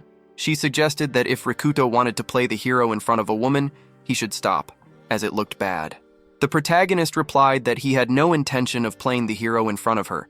He simply wanted to gain their group's trust. He stated that if that meant taking a risk, he was willing to do so, as the group's power and possibilities were absolute, and staying with them was essential for survival. The main character also thought that thanks to Takeshi's presence, the others were no longer bothering them as much. The protagonist smiled and asked if that was not a reasonable explanation. Ginkgo closed her eyes and snorted with a smile. Leaves flew quickly away from a powerful gust of wind. She then turned with great speed and brought her foot toward the main character's face with the intention of attacking. Rikuto instantly slid backward to evade. Ginkgo angrily screamed that his concept of rationality made her laugh. She spun around in the air and approached the protagonist, leaning a hand on the ground to jump up. Ginkgo kicked, but the main character managed to raise the pipe in front of him and blocked the attack. She then landed a series of multiple attacks. Rikuto thought that her speed was simply unbelievable, but that her fighting skills were rather mediocre. He noted that all she was doing was trying to knock the iron pipe out of his hands. The protagonist calmly lowered the pipe and froze. Ginkgo sternly grabbed him by his jacket and threw him to the ground with great force. She then brought a knife to his neck. Kneeling down, Ginkgo noted that, just as she had said, he was very weak. She then instantly jumped to the side, grabbed the fence on a balcony with her hand, and leaped to another building. Ginkgo landed on the roof, stating that the main character would only be a hindrance. She ordered him to return to the others before the Wyverns could notice him. Rikuto asked her to stop, exclaiming that no matter how strong she was, it was reckless for her to go alone. He acknowledged that Ginkgo dealt with monsters, but insisted that these were too dangerous. He admitted that he did not know where she had been or what she had seen, but he warned that her arrogant attitude could cost her her life. Ginkgo smiled and asked if he had already forgotten who had defeated him just a moment ago, clarifying that she had no intention of listening to advice from the weak. She ordered him to return to the others, stating that she would proceed on her own before quickly jumping to the side. The protagonist calmly looked up, clenching his hand into a fist. After a while, Ginkgo surveyed the area through her binoculars. She noted that there were only 3 wyverns, which was not a large number. It seemed this part of the area was still safer than others. Ginkgo calmly exhaled as she lowered the binoculars. She looked at a map and remarked that they were lucky this time. Since there were not very many of them, she reasoned that if they moved quietly and stayed out of their line of sight, they could pass safely and acquire the necessary supplies. Ginkgo then jumped down, announcing that the reconnaissance was complete and it was time to return. She expressed her hope that the fool had made it back on his own, though, given his strength, she wondered if perhaps she should not have let him go alone. Ginkgo bounced off a series of balconies and landed on the ground. Looking at the map, she thought that this path seemed to lead to the station and was more or less safe. She then noticed a wyvern standing behind a wall with 3 small wyverns in front of it. Ginkgo screamed in surprise, questioning if they were really small wyverns, as she had never seen anything like them before. She looked in amazement at the nearby wyvern eggshells. The enemy then rushed toward her and roared. Ginkgo was terrified as she looked at the wyvern, and her mind was flooded with memories of her past. She recalled the protagonist screaming that no matter how strong she was, it was reckless to go alone, and that these monsters were too dangerous. Ginkgo thought to herself that she did not expect anything from anyone. She quickly jumped away from a pipe and looked at the wyvern. Ginkgo sighed tensely, clutching a wound with her hand. She reflected that everyone around her saw her as strange, likely because of her hair and eye color and her exceptional physical abilities. She grabbed the pipe with her hand and screamed before instantly flying down. She thought that she never had anyone she could rely on and that it had always been that way. Ginkgo then remembered the past, seeing a vision of students talking about something with smiles on their faces. The students sitting at their desks erupted in laughter. A girl raised her hand and offered a clarification, questioning if the cause of the commotion was not Ginkgo and remarking on how much she irritated her. The other girl agreed, exclaiming that because Ginkgo had a pretty face, she possessed very high self-esteem. She added that while Ginkgo's hair and eyes were creepy, the students had also heard that she sold her body. After a while, a scream was heard from the playground. A boy sitting on the ground noted that you could not tell Ginkgo was a girl from her appearance. She ordered a group of bullies to disappear, and they quickly ran to offer their apologies. Ginkgo then asked how the other students were, confirming that she and they were fine. The students, however, shook with fear and interrupted Ginkgo, begging her not to touch them. With tears in her eyes, one of them called Ginkgo a damned fool. Ginkgo looked sternly at the ground as the students walked away. She thought that everything was as it should be. No one cared about her, and she had stopped expecting anything good from people. She emerged from her memories and pushed herself up, leaning her hands on the ground. Ginkgo reflected that she had always lived this way and would continue to live this way until the very end. She then remembered the past again. Ginkgo's mother, Fuyuse Yukina, had told her daughter not to worry, calling her a good girl. She had assured her that someday there would be people in her daughter's life who would be able to see her true worth, and they would become Ginkgo's true friends. She came out of the memories just as the wyverns quickly flew towards her. Ginkgo sadly thought that her mother had been wrong. After all, in the end, she would meet her own death completely alone. The protagonist then quickly struck one of the wyverns with a pipe. Ginkgo was incredibly surprised to see him. As she screamed, the main character firmly ordered her not to move. He put his hand in his jacket, thinking that it was a good thing he had brought the item with him. Rikuto quickly pulled out a flare and lit it. The protagonist then ran, picked up the lit flare, and yelled at the wyverns to follow him. The creatures turned their attention to him. A worried Ginkgo turned her head to the side, calling the main character a fool, as bright things were known to attract wyverns. The monsters quickly ran after the protagonist and growled. Rikuto thought that so far, everything was proceeding according to his plan, and that he could lead them to a specific location. The wyvern growled with fury as it approached the protagonist, raising its tail with the intention of attacking. The main character instantly blocked the attack with his pipe. Blood gushed from a new wound on his cheek, and Rikuto snorted in pain. He jumped aside, thinking that the wyvern was fast, much faster than an ordinary person, but that this did not mean he had to stop. The protagonist ran quickly as the wyvern growled, its eyes fixed on him. The main character then looked at something in surprise and came to a halt. He noted that he had only anticipated encountering baby wyverns. Huge wyverns now flew across the sky. Rikuto, looking up, remarked that it appeared the adults had also been drawn by their screams. The wyverns looked down and growled before quickly flying toward the protagonist. The main character tensed and prepared to attack. Blood instantly gushed out. At the same time, Ginkgo exhaled heavily as she lay on the ground.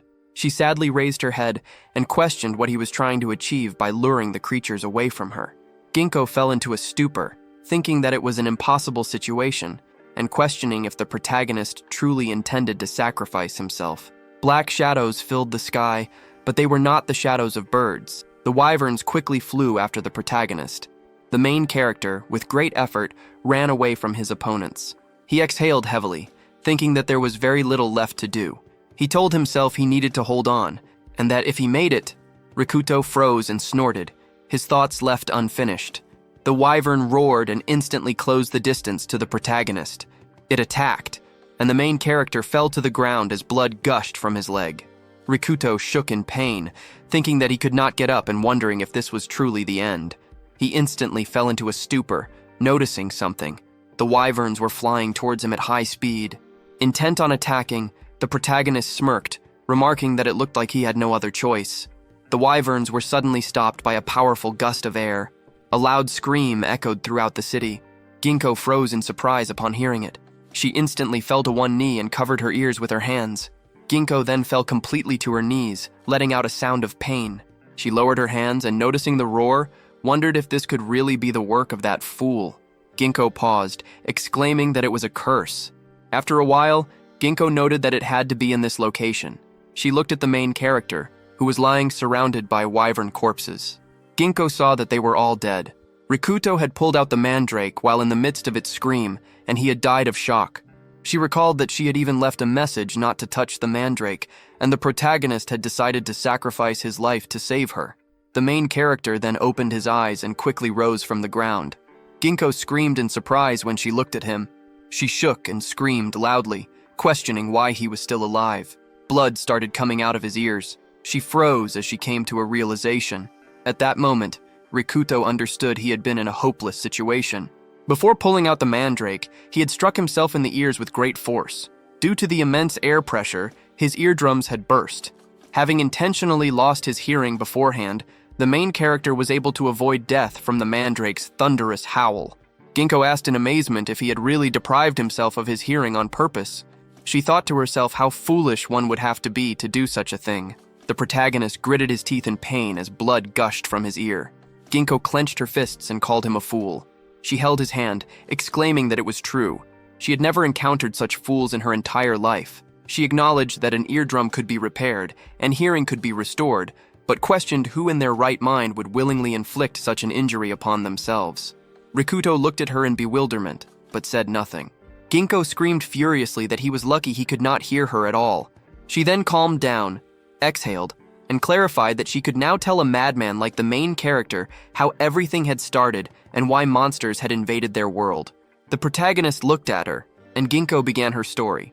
She paused, asking if it was okay to tell him everything before raising a cross and stating that the secret was about to be revealed.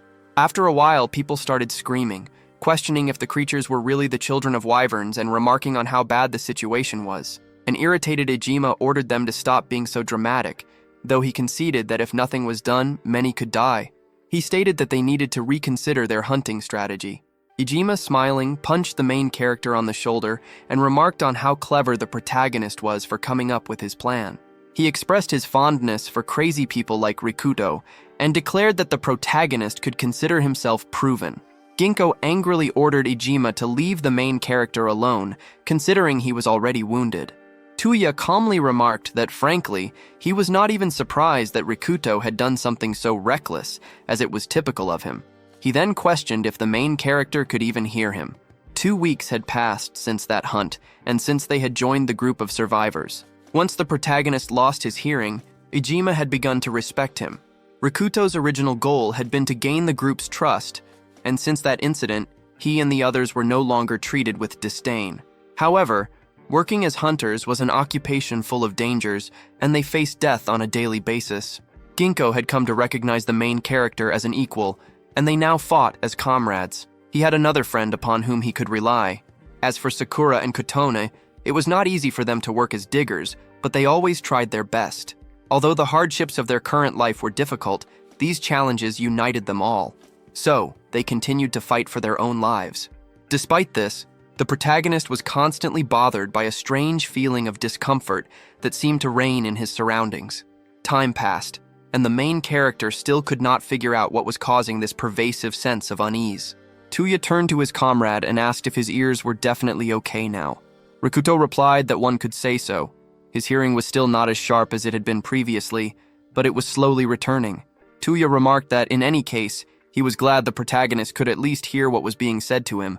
He then continued, wondering how they were supposed to live underground like moles. The main character turned his head to the side, questioning who could possibly know the answer to that.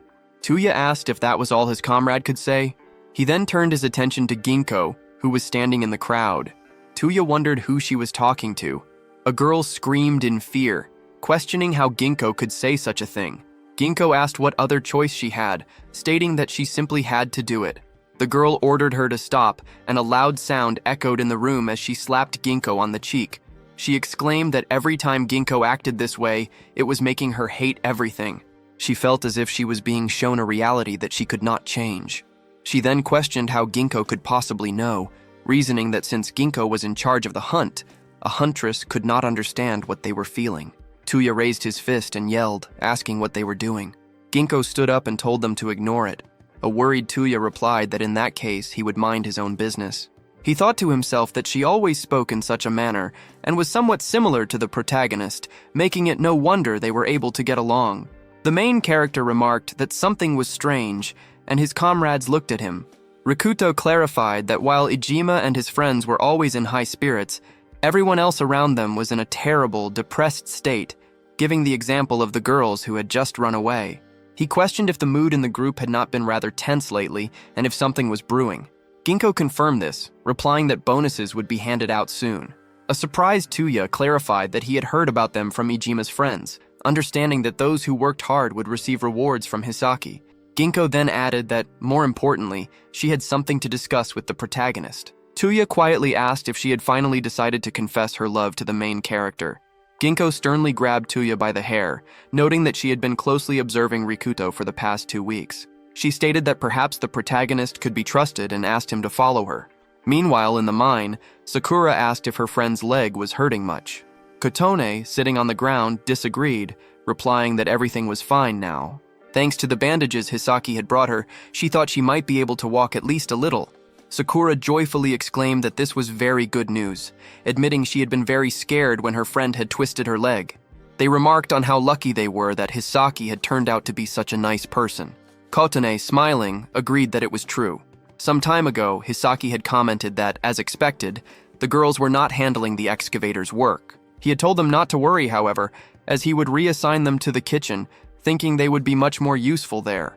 Currently, Sakura enthusiastically raised her hands and shouted that they would be able to cook in the kitchen without any issues, and that they could say goodbye to the dirty trenches.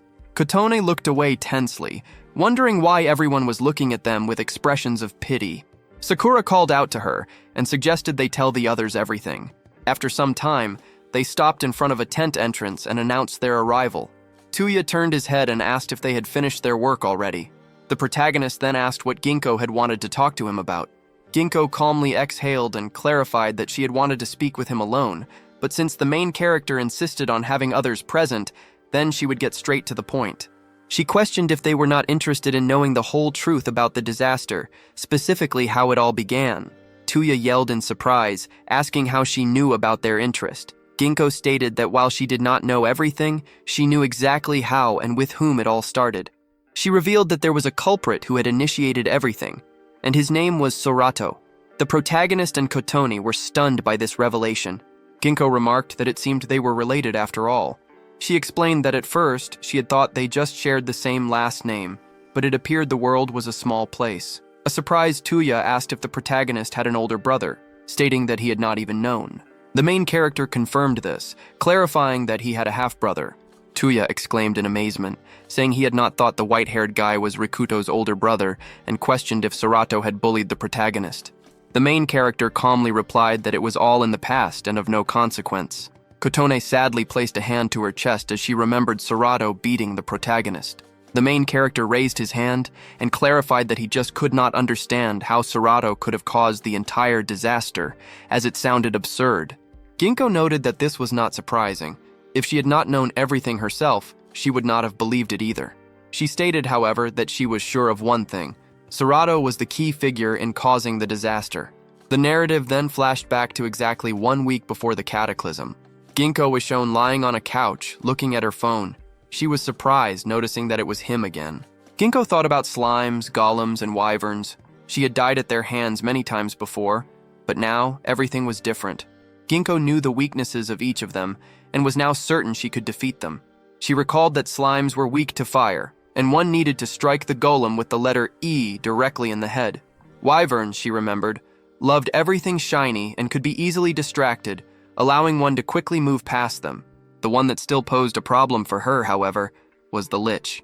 He was much stronger than those she had previously fought, but even he possessed a weakness to silver. She knew that if you pierced him with a silver spear, he would die. Ginkgo happily cried out in triumph. She smiled, reflecting that the game her mother had made was truly addictive. A player had to think through every battle, and the levels were not particularly easy. Ginkgo quickly put on her jacket and screamed, realizing she had spent a very long time playing the game and was now extremely late. The game Mythical Summon system was still open on her phone. Sometime later at a hospital, Ginkgo was walking down a hallway. She looked away, noting that her mother's room should be nearby. She then fell silent, noticing that the door was slightly ajar. Inside, Sorato asked if that was her final answer.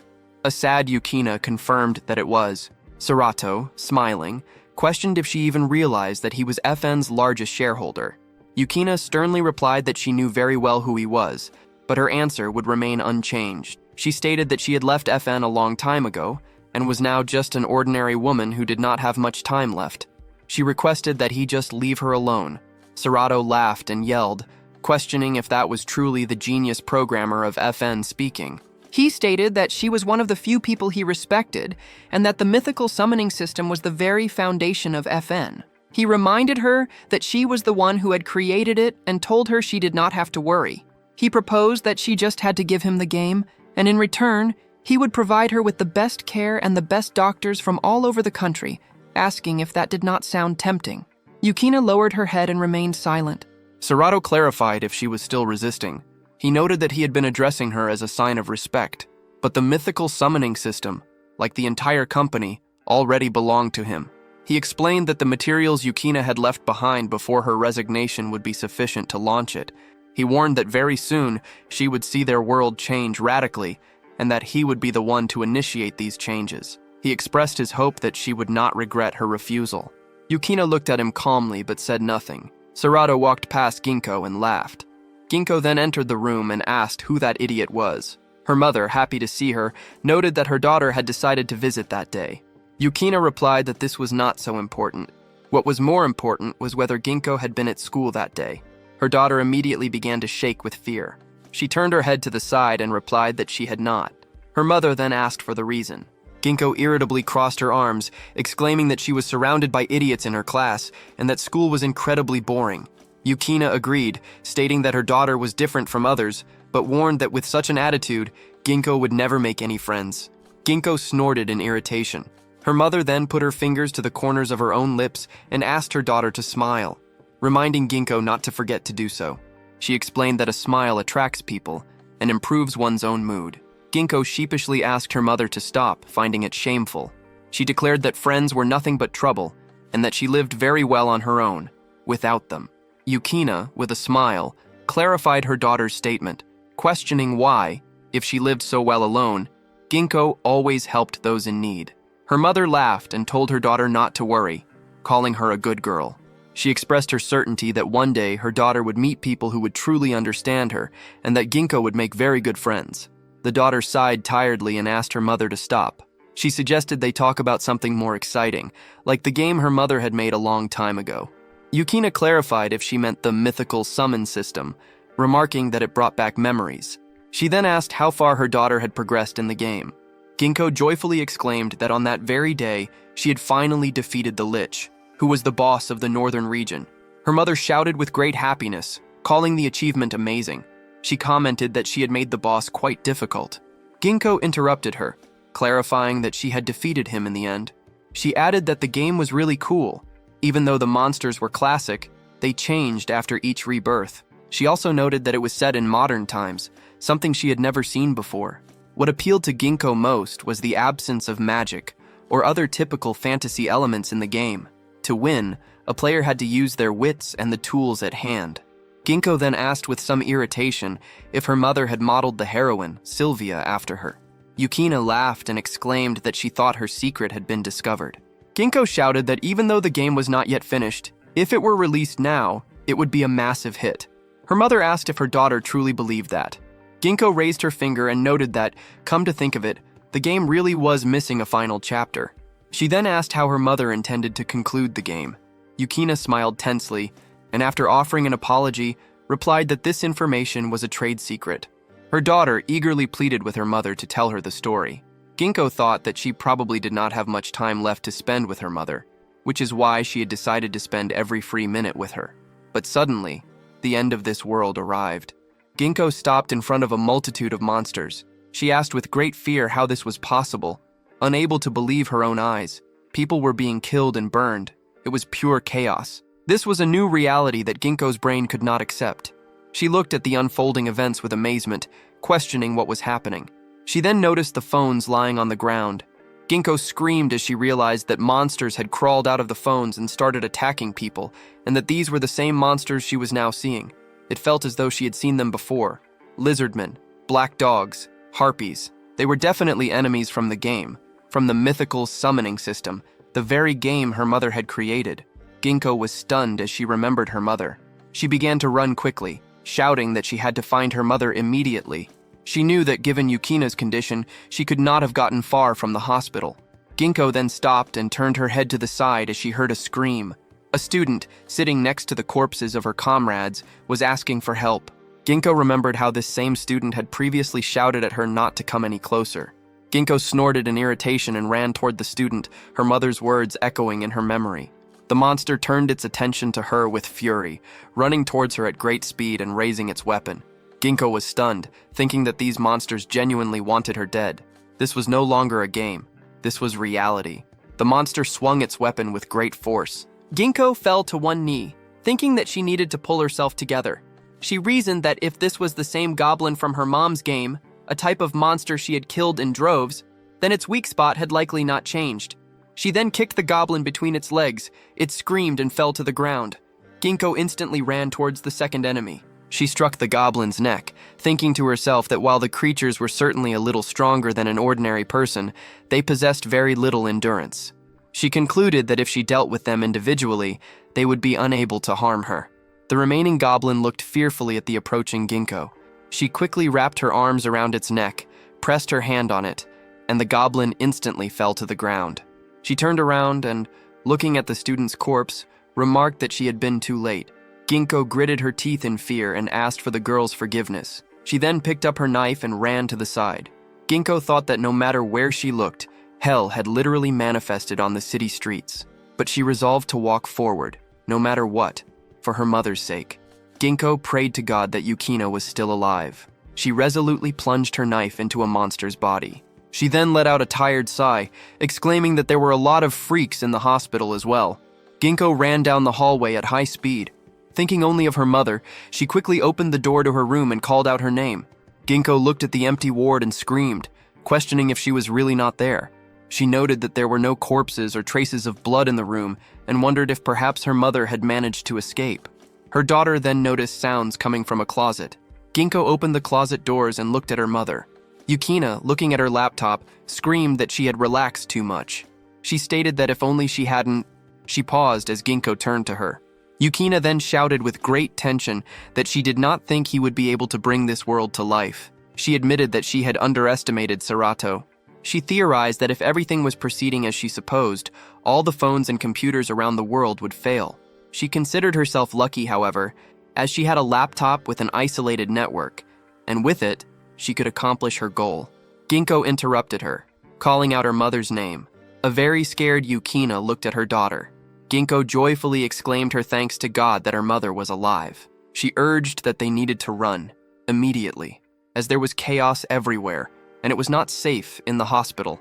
Yukina looked sadly at the computer screen and stated sadly that she could not leave. She explained that she had to do something very important, as everything that was currently happening was her fault. Ginkgo furiously grabbed her mother by the shoulders, interrupting her to shout that she did not understand what Yukina was talking about. She insisted that they needed to get out of there right now, warning that the monsters were real and would kill her mother. Yukina took her daughter's hand and replied that Ginkgo was right. They had to leave, as it was too early for her to die. Suddenly, a monster's huge tail rose up. Ginkgo looked in fear at the creature that had just broken through the wall, screaming that it was a giant scorpion.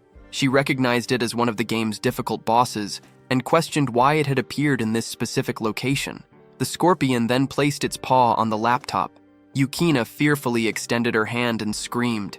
Ginkgo raised her own hand and ordered her mother to step back.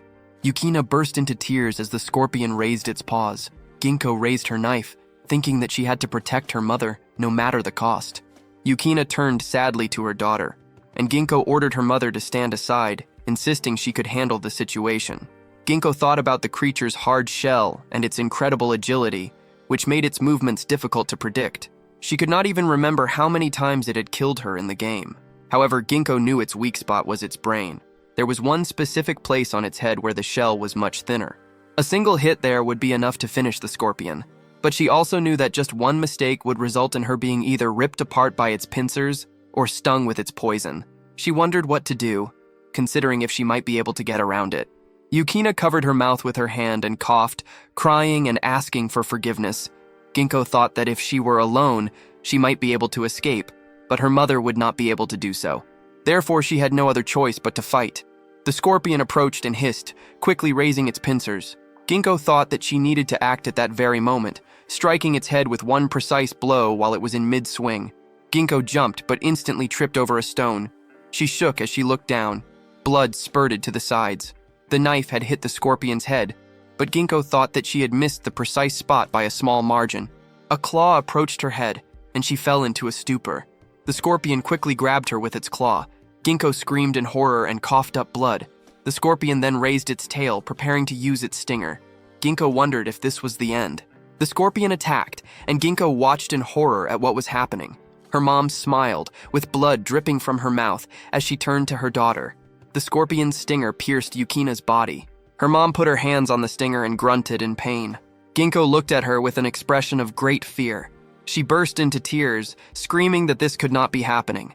Ginkgo quickly plunged the knife into her opponent's body. The scorpion raised its claws and shrieked in pain. Ginkgo then jumped up with the intention of attacking again. Screams echoed from the hospital. The scorpion's corpse lay on the floor. Ginkgo, holding her mother by the back, urged her to hold on. Her thoughts raced to an antidote.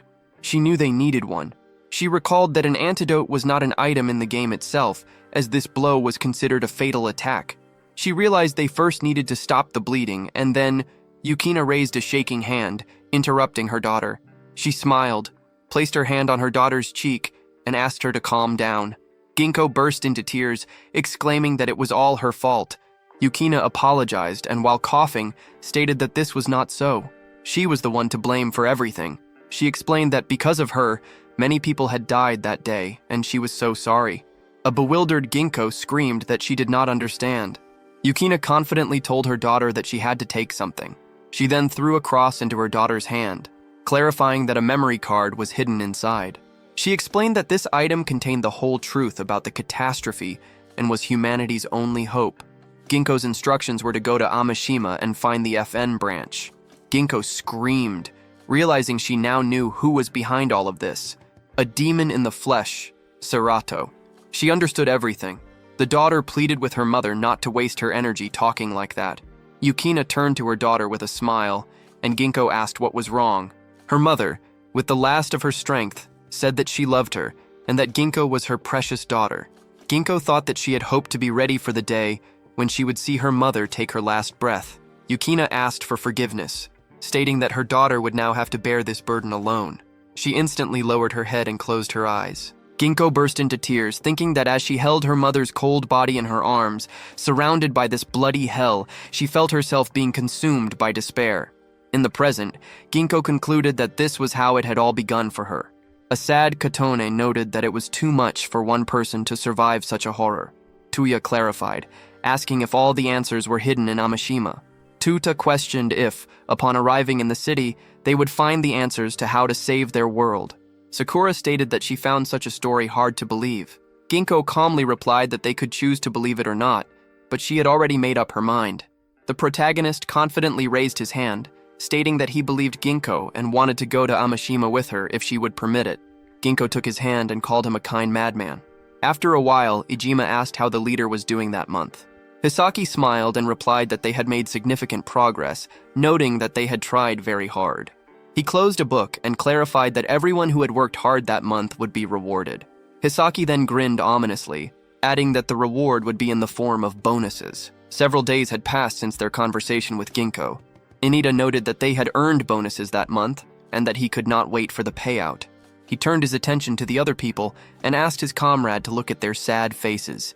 Inida then shouted with a smile, stating that he had heard those who did not receive their bonuses would be sent to cultivation. His comrade smirked, exclaiming that Inida was, of course, being harsh with them. Rikuto thought that these bonuses were intended to encourage those who worked hard, but the atmosphere around them was oppressive. He mused that, for some reason, those who maintained order were often terrible people. In the group, everyone, both men and women, was fed equally, and no conflicts arose because of it. Everything should have been fine, but he wondered why the people around them were so scared. He considered asking Ginkgo about this. The comrades then noticed a scream. Inida had grabbed a girl named Sana. She fearfully apologized, explaining that someone had pushed her and her food. Before Sana could finish, Inida's comrade laughed, questioning what was wrong with her and stating that they were all friends. He asked if they would really fight over something so minor. The main character sighed sternly, thinking that these guys were once again going a little too far. An irritated Tuiya said that he should intervene, and the protagonist agreed. Tuiya confidently ordered Inida to leave the girl alone. The man approached the protagonist, ordering them to stay out of it. Rikuto looked at the man ominously, which made him very scared.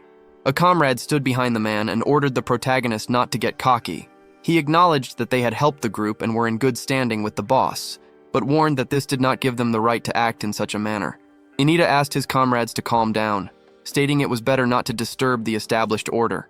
He approached Sana and apologized to her, claiming they were just joking. Sana clenched her fist in fear and looked down.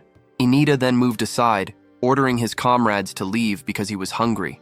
His comrades became angry, shouting that these jerks needed to be put in their place and that they were getting too cocky.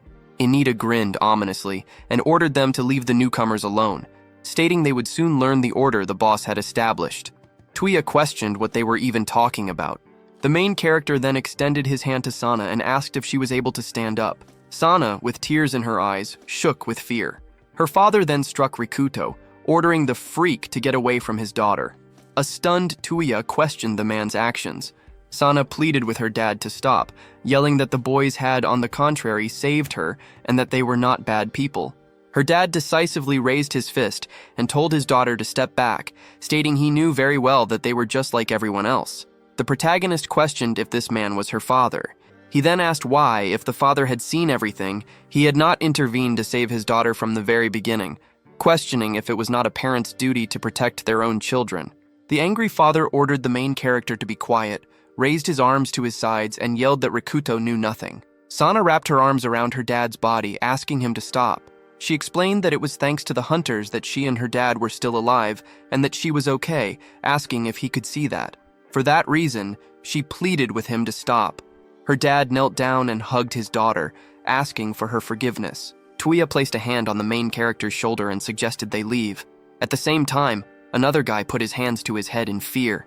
He lowered his head in dismay, screaming that this could not be happening, and that this time they would surely send him to be raised. Kotone, smiling and holding a tray of food, asked if he was feeling unwell. The guy noticed Kotone's happy expression, shyly raised his hands, and replied that everything was fine.